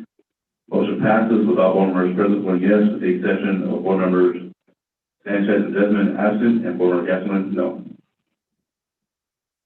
Okay, thank you. So we will circle back around to item number 13, which is to approve a memorandum of understanding with the Southern California Regional Rail Authority, which is better known as Metrolink, for improved and expanded services. And Karen Tukolsky, the Chief Operations Officer, Operations Support Services, will review this item. Thank you, Chair Kranz. Good afternoon, board members. Can everyone hear me okay? Yep. All right, excellent. All right, so the proposed draft MOU represents a collaboration between NCTD and Metrolink to support increased ridership and customer revenue and enhance rail service for the Southern California region. The key benefits include the ability to create more one-seat rides, improve service availability, and maximize limited rail resources. The program will start off with specified pilot events, which will help the parties evaluate the outcomes and build public awareness and confidence in the program. On the slide here, you can see some examples of the different types of events that we're considering looking at during the next 12 months. The draft MOU also does provide for regular cross-jurisdictional service in the future if the parties so desire. To the extent possible, services will be cost neutral and efforts will be made to minimize the need for the parties to exchange funds. So the MOU document itself will provide the overall framework for the program and addresses a variety of items in areas such as operations, finance, legal and regulatory compliance, and risk management. Within the MOU, for each specified event, an Exhibit A document will be created and utilized. As you know, this Exhibit A method is one that we have successfully used between NCTD and SANDAG for many years, so we have a good model to help guide us in this situation. This slide shows an example of what the Exhibit A form would look like, and as you can see, it is designed to clearly call out each party's respective responsibilities and estimated costs. Additional attachments would then be provided to the Exhibit A to cover items such as operational and safety plans, marketing plans, and fare matters. So the next thing I'd like to do is just highlight some of the key terms within the draft MOU document. First one I want to call out is mutual aid, and those provisions require that each party would provide support to the other within our respective territory. Next one I want to highlight is Ntd Compliance. Our data reporting will, of course, be addressed in accordance with any FTA requirements. Relative to revenue, the draft MOU assumes that NCTD will retain revenue generated within San Diego County, while Metrolink would retain revenues that are generated outside of San Diego County. Another big key term that I want to touch on, of course, is insurance and liability. So the MOU splits the territory between the agencies at the Oceanside Transit Center relative to liability allocation. It provides that each agency would cover all incidents and claims within their territory regardless of fault. So from OTC South, NCTD would own those claims, and north of OTC, Metrolink would own any of those claims. There are a couple of exceptions to that allocation, however, and that claims related to damage to the trains or any claims from the employees would be the responsibility of that respective employer or owner of the equipment. And then lastly, each agency does have the ability to prohibit operators in our respective territory should they not meet the standards of the jurisdiction. We do have a few open items that still need to be addressed before the MOU is ready for finalization, so I'm going to touch on those briefly for you as well. So first is related to the fare policy and fare system. Good news is that both parties will be utilizing the Ntd fare system. As we all know, here in San Diego, Pronto will be going live in the fall here, and Metrolink has actually been utilizing Ntd for a while now. So once we go live, things will be looking good in that area. Also, the San Diego Fare Ordinance does also have language to support fare coordination, so we're well positioned to finalize the details in that area between our two organizations as well. On the operational side, we are focusing on regulatory requirements relative to positive train control and train crew familiarization with the respective territories. PTC side, we're very pleased to report is moving very smoothly along. Metrolink has been operating on our territory for a long time, and they have been interoperable with our PTC system since late 2018. So for our part at NCTD, we have already initialized our PTC system on the Metrolink territory, and we are in the process of submitting the required documentation that they need to then turn into the FRA to complete their needs from our end. Train crew familiarization on the territories is also underway and is advancing on schedule. So we're very confident in both of these areas as well. Another important area that we're going to be finalizing relates to the San Diego local sales tax rules. So NCTD is fully funded by the local sales tax to increase coaster frequencies. So we are in the process of determining what, if any, additional San Diego approvals may be necessary to utilize these funds outside of the county, or as they relate to any of the specialized fares or fare programs that we may develop down the line. And then the last item that's currently in process between our respective marketing teams relates to the service branding for the program and the development of the supporting marketing and communications plans. So what are the next steps? First and foremost, NCTD and Metrolink will need to finalize and execute the agreement following our respective board approvals. Obviously, we are here before you today seeking authorization, and Metrolink action is pending from its board sometime between now and September. So once those approvals are received and the agreement is finalized, we would then begin getting those Exhibit A's ready for those events that we're going to be starting out with for the pilots and getting all our details in place and get the program implemented. So the requested staff action today is to authorize the executive director to finalize and execute a memorandum of understanding with Metrolink with concurrence of general counsel for improved and expanded services. And with that, I'm happy to take any questions. All right, Board Member Edson. Yes, thank you. Thank you for the presentation, Karen. With regard to the MOU and liability, in the unfortunate instance of a trespasser strike, who would carry that liability? I'm actually going to let Jacob Gould answer that question for you, Jewel. Okay, and I have a second question I will pose after the answer. Thanks. Hi, this is Jacob. So for the allocation, anything south of OTC Transit Center would be NCTD's responsibility.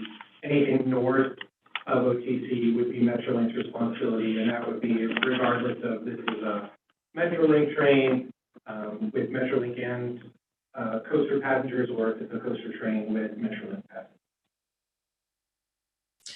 I'm sorry, can you repeat that? It was a little foggy.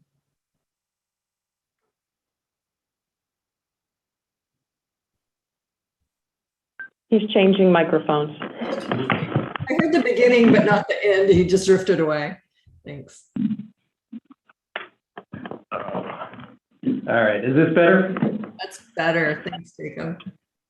Okay, so the jurisdiction in which the incident occurs will own that liability regardless of train or fault. So anything south of Oceanside Transit Center will belong to NCTD. Anything north of Oceanside Transit Center will belong to Metrolink, and that's going to be regardless of fault. So if it's a vehicle, trespass or strike, or any other claim, that's how it would attach. Okay. And then we have here in San Diego County Transnet, and there was mention of needing to have Sandag board approval to operate our trains with Transnet funds outside of San Diego County. Does Metrolink have any similar kind of hoops to jump through in Orange County? Are they funded similarly? Well, they will always have hoops to jump through because they are funded by a number of agencies, and those agencies would have to determine if they are willing to allocate additional money. But that would be in the latter phase, only in the case of the latter phase, if we decide to implement permanent cross-county services that are routine, like daily changes, weekend service frequencies changes. For the pilots, none of this is an issue whatsoever. Okay, great. Thank you so much. Welcome. Board Member Gasterlin. Yes, thank you. I have two questions. The first one is, what are the relative fares? What are the Metrolink fares between their different stations? And how will that compare to coaster fares? I don't have that information off the top of my head. We can provide it to you. But again, I'll answer the question similar to how I answered with Jewel. When it comes to the special events, we're going to come up with a method of being able to either collect fares, and it's likely that some of these initial special events that we would do maybe will not include a fare. But longer term, if we were to do something together, we would need to harmonize the fares in a consistent manner so that customers could go to a ticket vending machine and purchase one ticket. We were fortunate that we contemplated the potential of this. And so within the last time that the ordinance, the regional fare ordinance was modified, we put specific language in that would support us being able to enter into an agreement with Metrolink on consolidated fares. Okay, thank you. And my second question, this pertains to that pipe that was found on Sunday, 5 gallons per minute of water flow, that's groundwater, and out of one pipe, and that was uncovered, and that halted the bluff repairs. This is immediately to the south of 4th Street. So would this partnership with Metrolink go into effect before or after the completed Del Mar Bluff stabilization? Without the stable bluff through Del Mar, can we really, have these special events in good faith? We can absolutely. I would never put a train out on the corridor that I felt wasn't safe for operations. So will it be before or after the bluff stabilization is completed? If the board approves, it will begin hopefully within the next 30, 45 days that we would operate our first pilot program. Okay, so I'll say that I cannot vote yes for this if this goes into effect before the completed bluff stabilization. Okay. Anthony, did we get any telephonic comments for this item? No, sir. And I see no other hands raised for questions from the board, and I would entertain a motion to approve this agenda item. I move to approve the agenda item. Second. I'll second it. Jenkins, I think you got 3 seconds. pick one.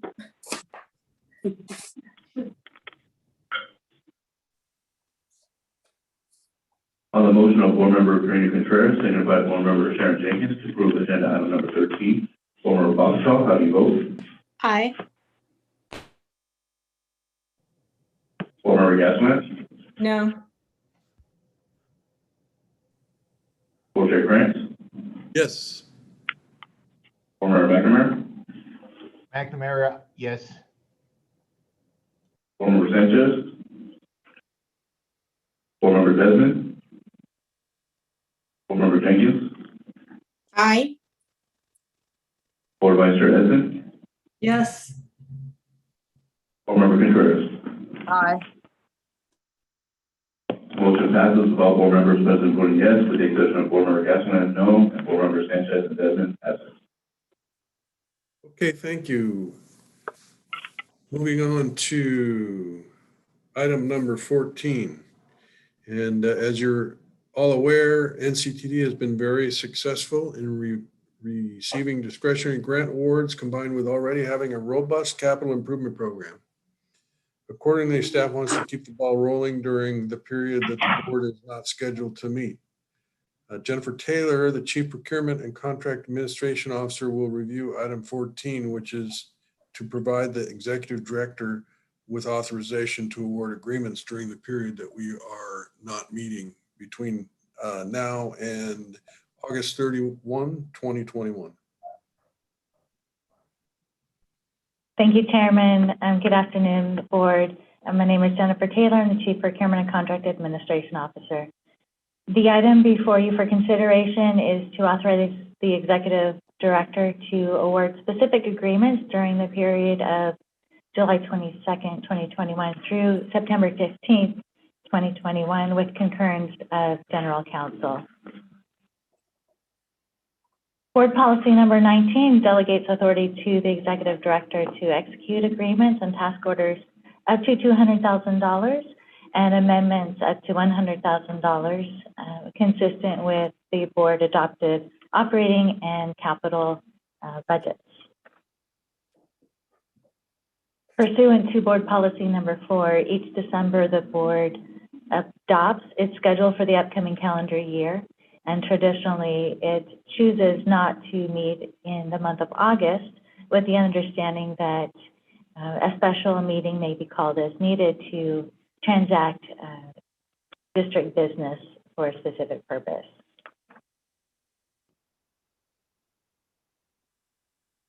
The camera legs are blocking. So on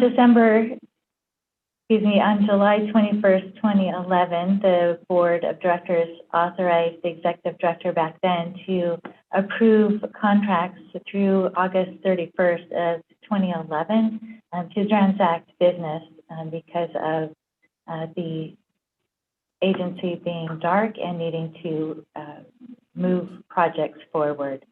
With the agreement that the Executive Director would bring back to the board in September, those actions for ratification by the board.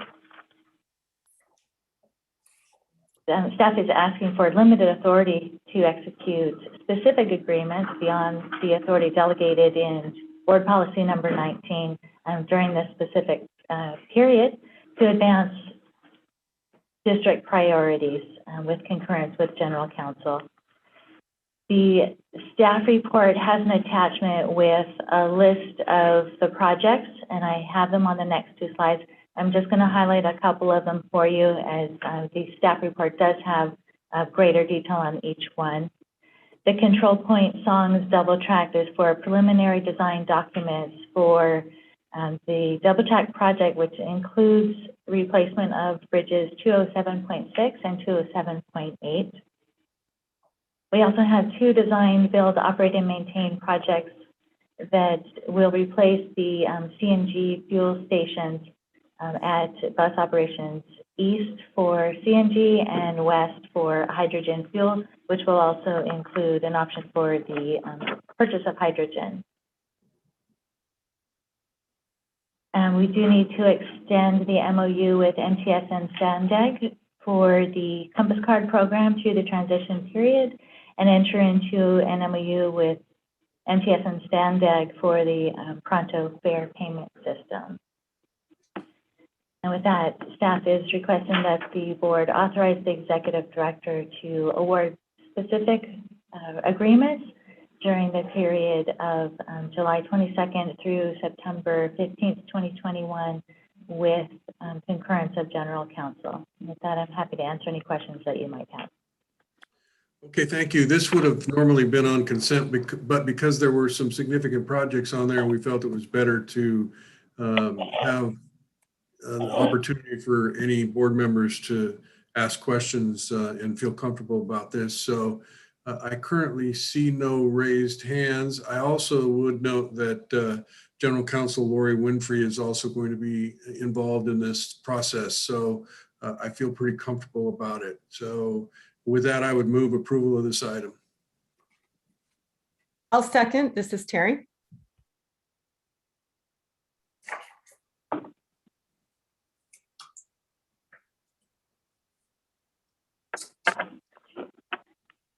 On the motion of Board Chair Tony Krantz, seconded by Board Member Terry Gassman to approve agenda item number 14. Board Member Bobbito, how do you vote? Aye. Board Member Gassman? Aye. Board Chair Krantz? Yes. Board Member McNamara? McNamara, aye. Board Member Sanchez? Board Member Desmond? Board Member Jenkins? Aye. Board Vice Chair Edson? Aye. Board Member Contreras? Aye. Motion passes with all board members present voting yes, with the exception of Board Member Sanchez and Desmond absent. Okay, thank you. So we're moving on to informational items, which there is one, and it is an update on Breeze on-time performance and cause of delay. It's a timely briefing based on the report provided by the executive director at the last two board meetings about the shortage of bus. I have been able to track this growing challenge as the district posts social media updates and alerts for all service delays, and it causes great stress every time I see one. Damon Blythe, the Chief Operations Officer of the bus system, will review this item and is prepared to discuss operator staffing and other causes of delay for Breeze bus operations. Damon, I'm turning it over to you. Good afternoon, Chair, members of the board. I have with me Peter Leonard. He's the General Manager for MB Transportation. He's responsible for the bus operations contract that we have here. So before we get started, I did want to just cover the measurements that we're talking about. There are three key ones: on-time performance. So this is how often the bus is more than 1 minute early or more than 6 minutes late at a scheduled time point or stop. We measure that as a percentage. And then we've got loss of service, which is where a bus completely failed to show up at a scheduled time point. Those loss of service incidents are not included in the measurement of on-time performance. And then percent of service provided, we're measuring how many minutes of service were actually provided in the period against what was actually scheduled. So when we're calculating on-time performance and loss of service, there's a couple of different steps to do this.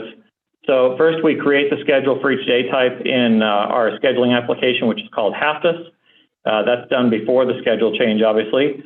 That schedule is then uploaded to various systems, including the Regional Transit Management System we call RTMS, our radio system. And we also upload that to a platform called Swiftly, and that's uploaded to Swiftly through GTFS, or the General Transit Feed Specification. It's a feed created by Google. So as we're going throughout the day, the position of all Breeze buses is tracked by Swiftly and RTMS via GPS. Every time we take a snapshot of where the bus is, we take accordance with the timestamp. So we're tracking each time the bus arrives and departs a scheduled time point.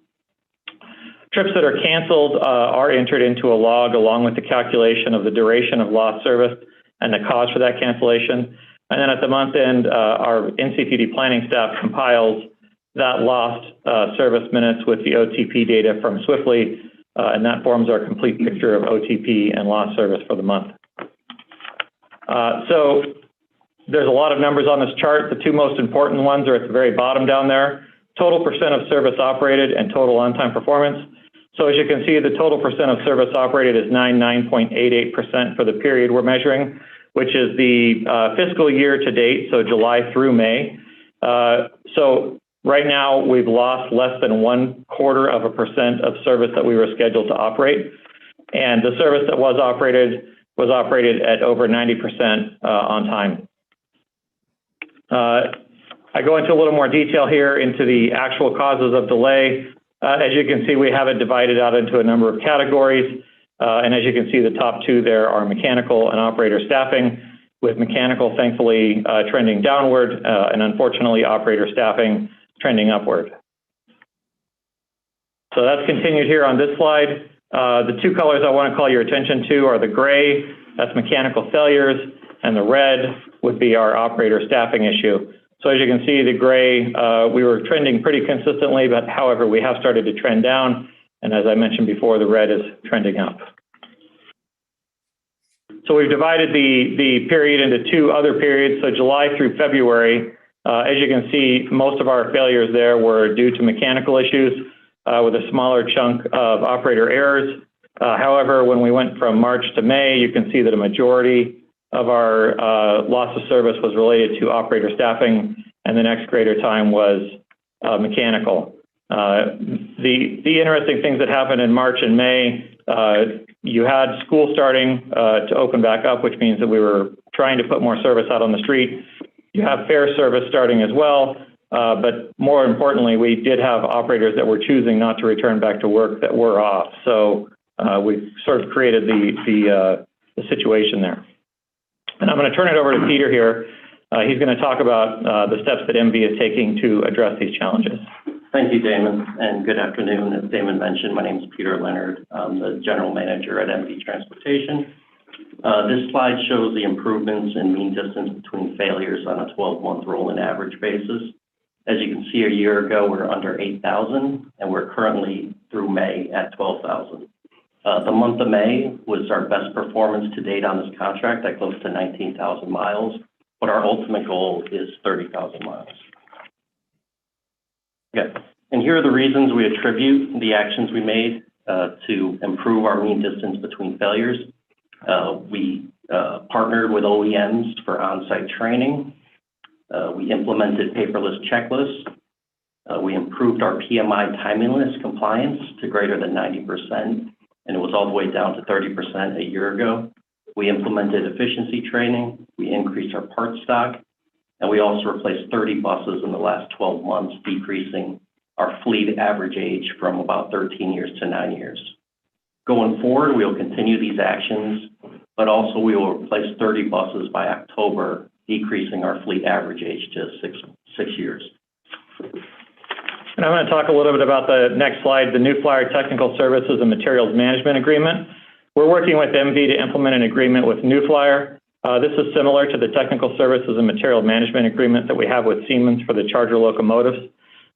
This agreement will provide us with a number of features, continuous improvement, which will help us actually track failures and get down to the root cause and trend and analysis to prevent future failures. They will provide technical support for both on-site and remote locations. New Flyer will also be providing more training and updating our documentation to make sure that we have the most recent documentation. And they'll also be working with us on material management to assist with tracking parts usage and parts cost. Okay, so as Damon had mentioned earlier, the issue that we've been facing for the past few months is insufficient operator staffing levels. There's a national labor shortage right now, and it's been in the news headlines. Here are some news headlines to share with the group. Bus driver shortages have resulted in reduced service levels in other parts of the country, such as North Carolina, Colorado, and Arizona. So staffing issues are not exclusive to MV Transportation nor North County of San Diego. Also in Orange County, they went to a Saturday service, whereas at NCTD, we kept our service levels at 100%. Okay, so here's a waterfall bridge that shows how we get to an active driver. So before we even get to the 113 applicants on this bridge, we have over 1,000 leads that we contact. So from the 1,000 leads that our recruiter contacts, we get 113 people to apply. After they apply, we lost 42 who just withdrew their name. And typically it's about pay or being closer to home, as we do recruit at a high level in southern Riverside County. The next 42 were disqualified and during qualifications. That's usually related to drug and alcohol and background checks. So we had 29 people start a class or sign up to start a class, 3 of which no-showed, and then 13 resigned in training. The feedback we get for resigning in training is typically they just realize that operating a bus is not the career for them. So after they start class, we lose greater than 50% of our candidates, which leads us to the current situation we're in. We've added 7 active drivers from this pool of applicants year to date, and 6 are currently in training. And the good news is just this week, 6 of those in training moved to active, so now we're at 9 that we've added. So this is a comparison of our starting rates versus other agencies such as Riverside, MTS, OCTA, and LA Metro, as well as the private sector with Amazon and Uber. As you can see at the very bottom, our rate was at the bottom of the scale, 1632. That was in place from October through June 30th.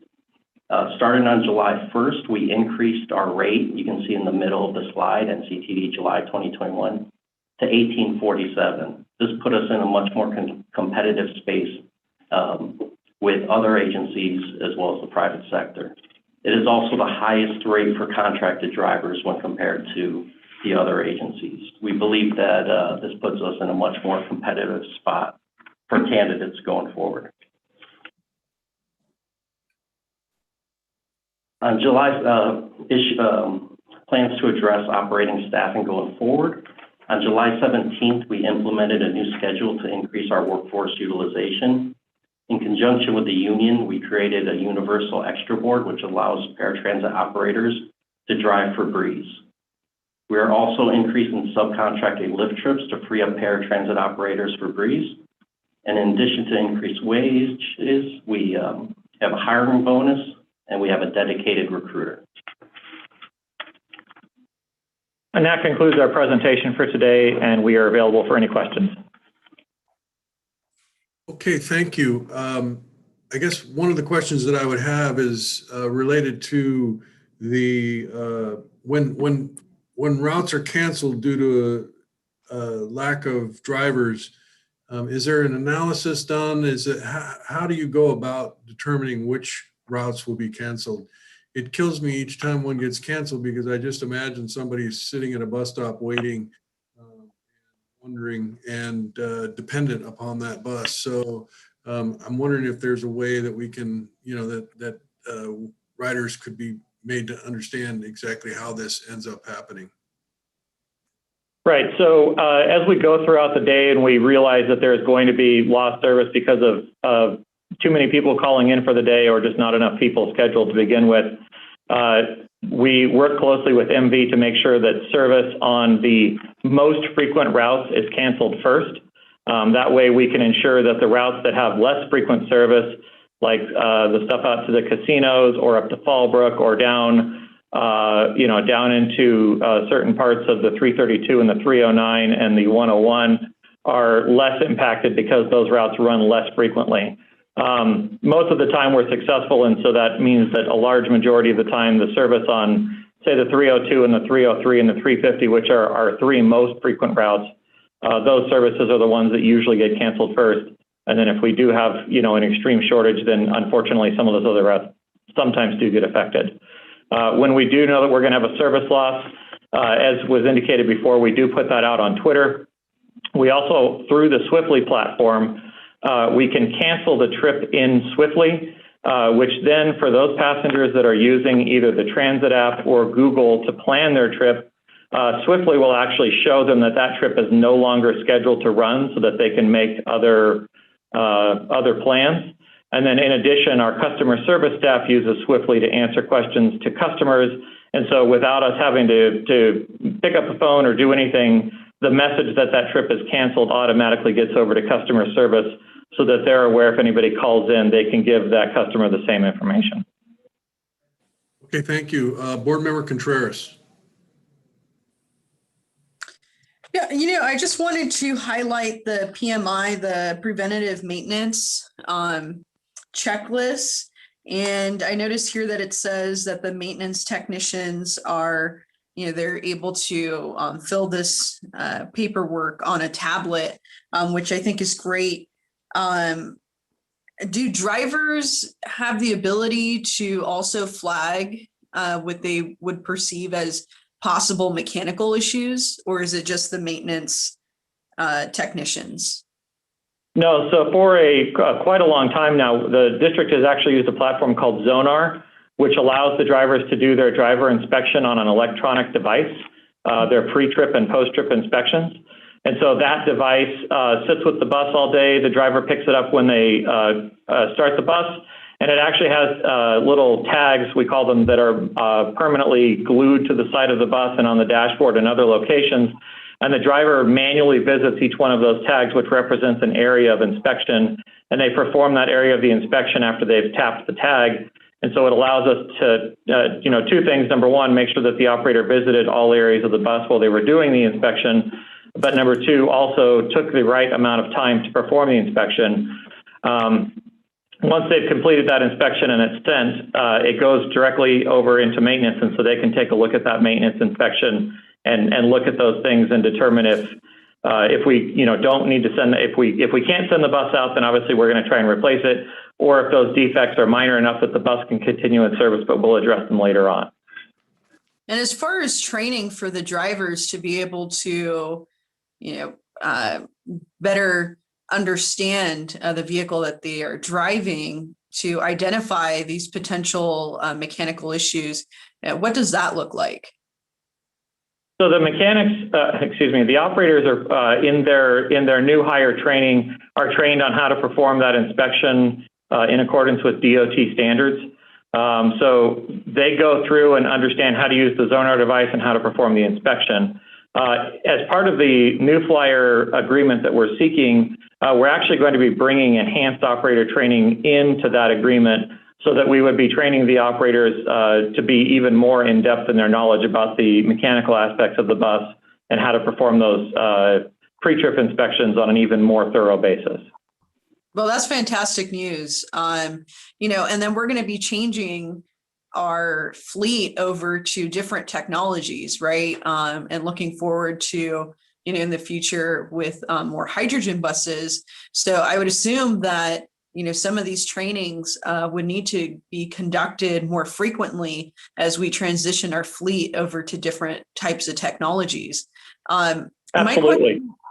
I have a second question just to kind of look at the timeline here. So between when, let's say, one of the operators going through their checklist notices that, this item on the checklist, we're going to flag this because it could potentially be a mechanical issue.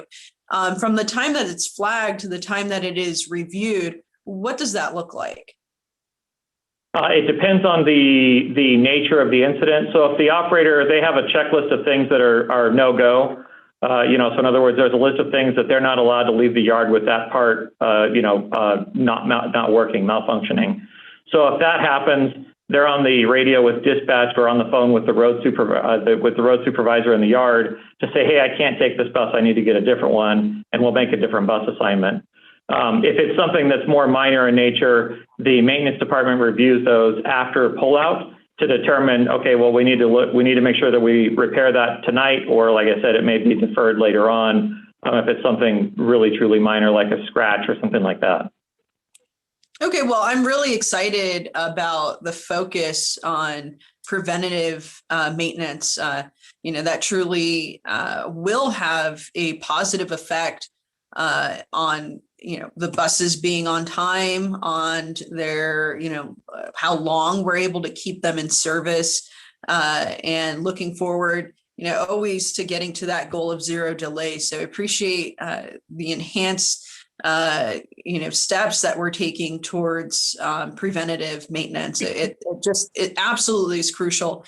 And, one of the things that I always worry about is, when we do move over to these different types of technologies that, we just don't know 100% how, they're going to function over the long term. This is really important to have the operators and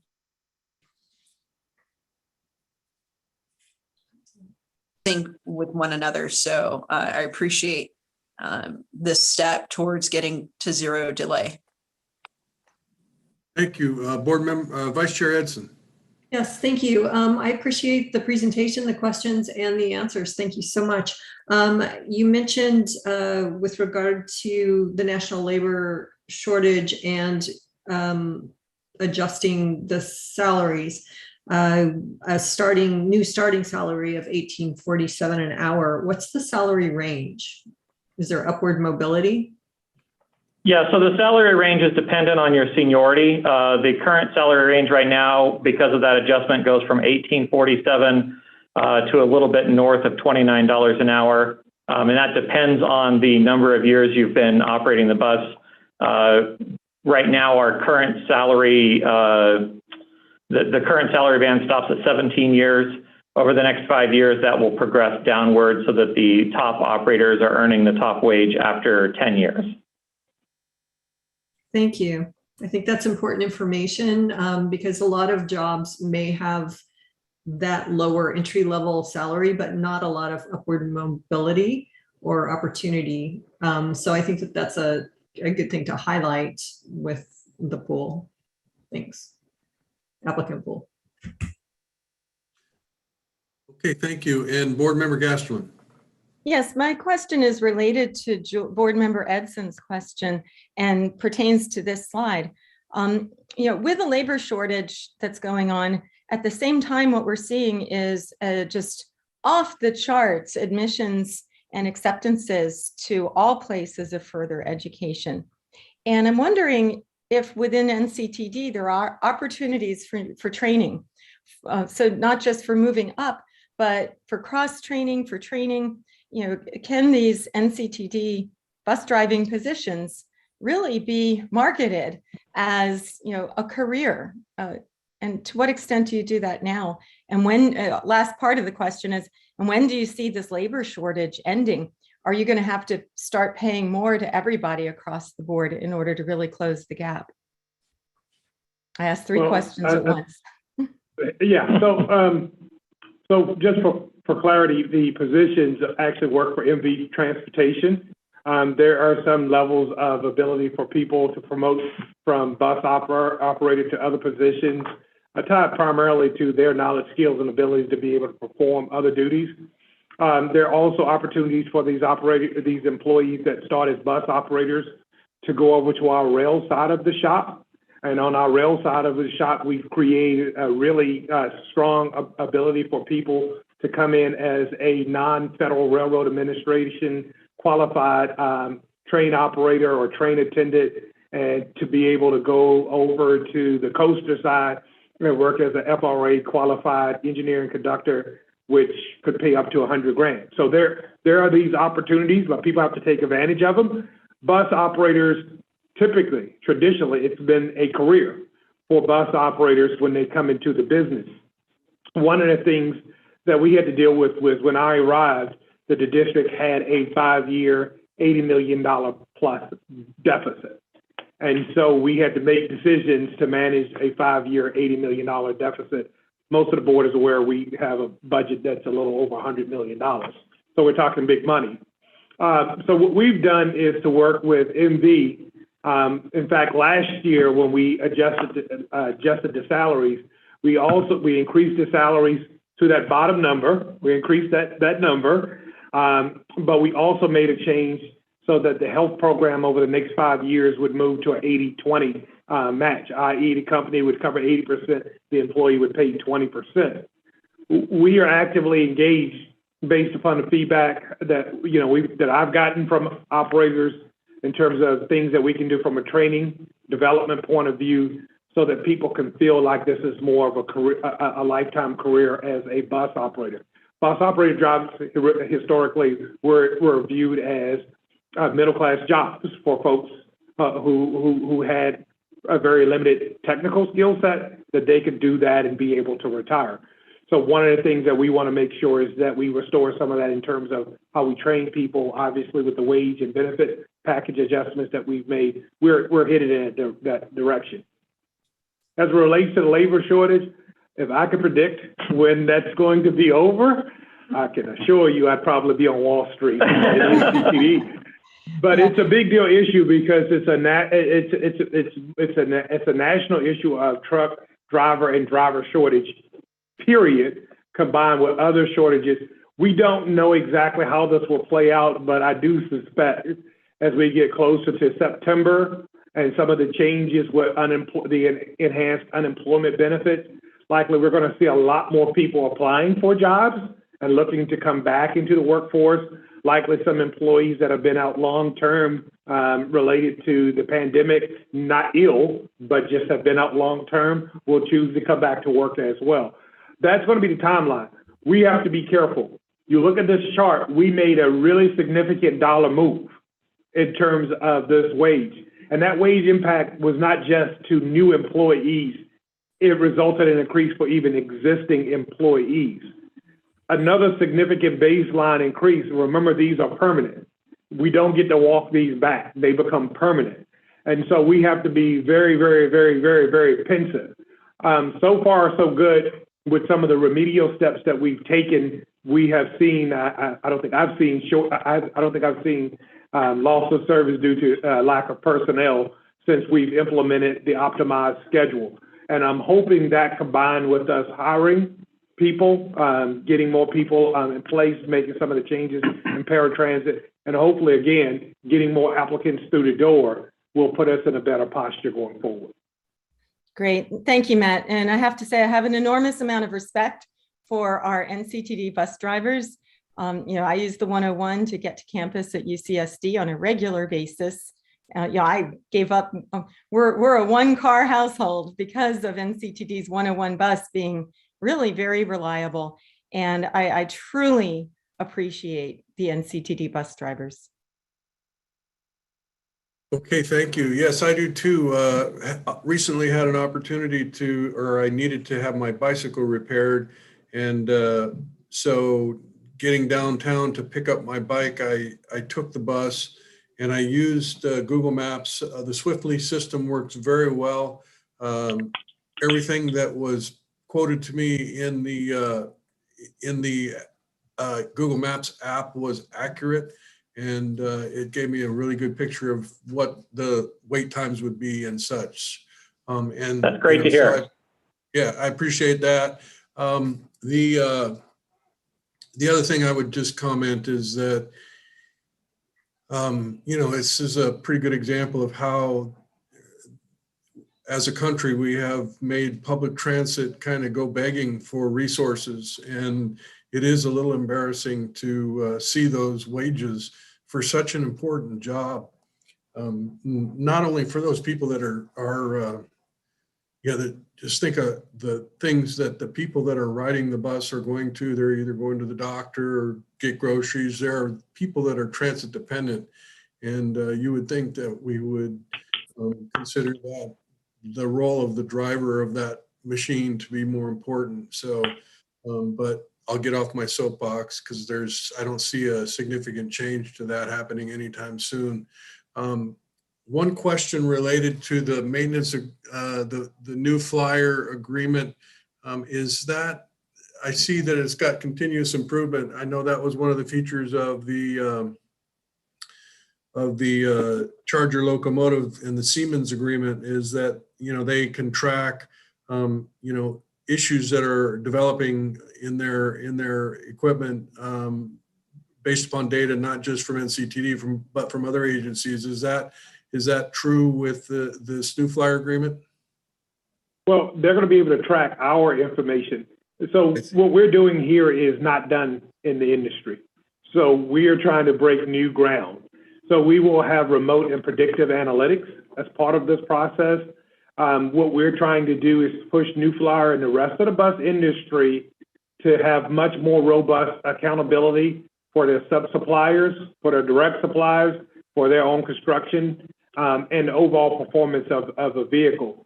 So this is why this is going to kind of break new ground for the industry, because parts of this agreement assumes that New Flyer will then start pushing down on its sub-suppliers to improve performance relative to various components of the bus. So you won't be able to benchmark at the level that we would need to with other peer agencies unless they are doing that, but that is not something that is done within the industry in any kind of significant way. There are some agencies, I think New York Transit has some of it, St. Louis does some of it, but there's not a lot done in the industry to give you a significant baseline. Okay, and when are you going to start your training to become a driver in the event that there is a staff shortage so that you can go take the wheel and run one of these routes? Well, I've booked a class for both you and me next week. Yeah. Okay, very good. This is an informational item, so I see no other hands raised, so we will thank Damon and Peter for the presentation and the extra effort that you guys are making to keep the buses running. And so looking forward to getting that fleet age average down, and thanks again. So with that, Mr. Tucker, we're moving on to the Executive Director's report. Do you have anything to report? Nothing to report, just a comment. Typically for board members, particularly new board members, during this period that's dark, if you desire just to have a meeting with me just as a general catch-up or a specific topic, I'm going to be available, so just let me know. If you would like to have a specific meeting, we can meet in person or we can meet in Zoom if you like. The second note that I will make is I do just want to thank the NCTD staff. There has been a lot of work happening throughout the agency, a lot of positive activities going on that I think that this district is going to be able to really push the agency forward to the benefit of the region and our customers. So I do want to thank our employees who are working really, really hard and encourage the board to support the efforts that we're doing, because it's important as I'm asking the staff to put forward this level of effort, that they get a clear sense from our public, our policy makers, that what they're doing is supportive of a broader, bigger picture, not just the executive director asking them to work hard. So that completes my report. Okay, thank you. And are there any board member reports? Board Vice Chair Edson. Yes, thank you. So I wanted to just report out a little, some good news. On preliminary Pacific Surfliner ridership data was released for the week of July 12th to 18th, and daily ridership average for the period was 4,538 passengers per day. That equates to a year-over-year comparison, showing a 309% increase over the same period during COVID year, and a 54% decrease over the same period pre-pandemic. So to me, being at least half full person, it looks like they're about halfway back, which is good. I think that's good news. Actually, Saturday, July 17th, was their highest daily ridership since the start of the pandemic, with nearly 7,000 riders. So that, if that trend continues, that's really showing people coming back out and riding public transportation again. So I think that's exciting and wanted to share it. Thanks. Okay, very good. I see no other hands raised. So with that, we are adjourned to our next meeting, which is September 16th, 2021 at 2 p.m. Enjoy the rest of the summer, everybody. Happy summer. Bye. Happy summer.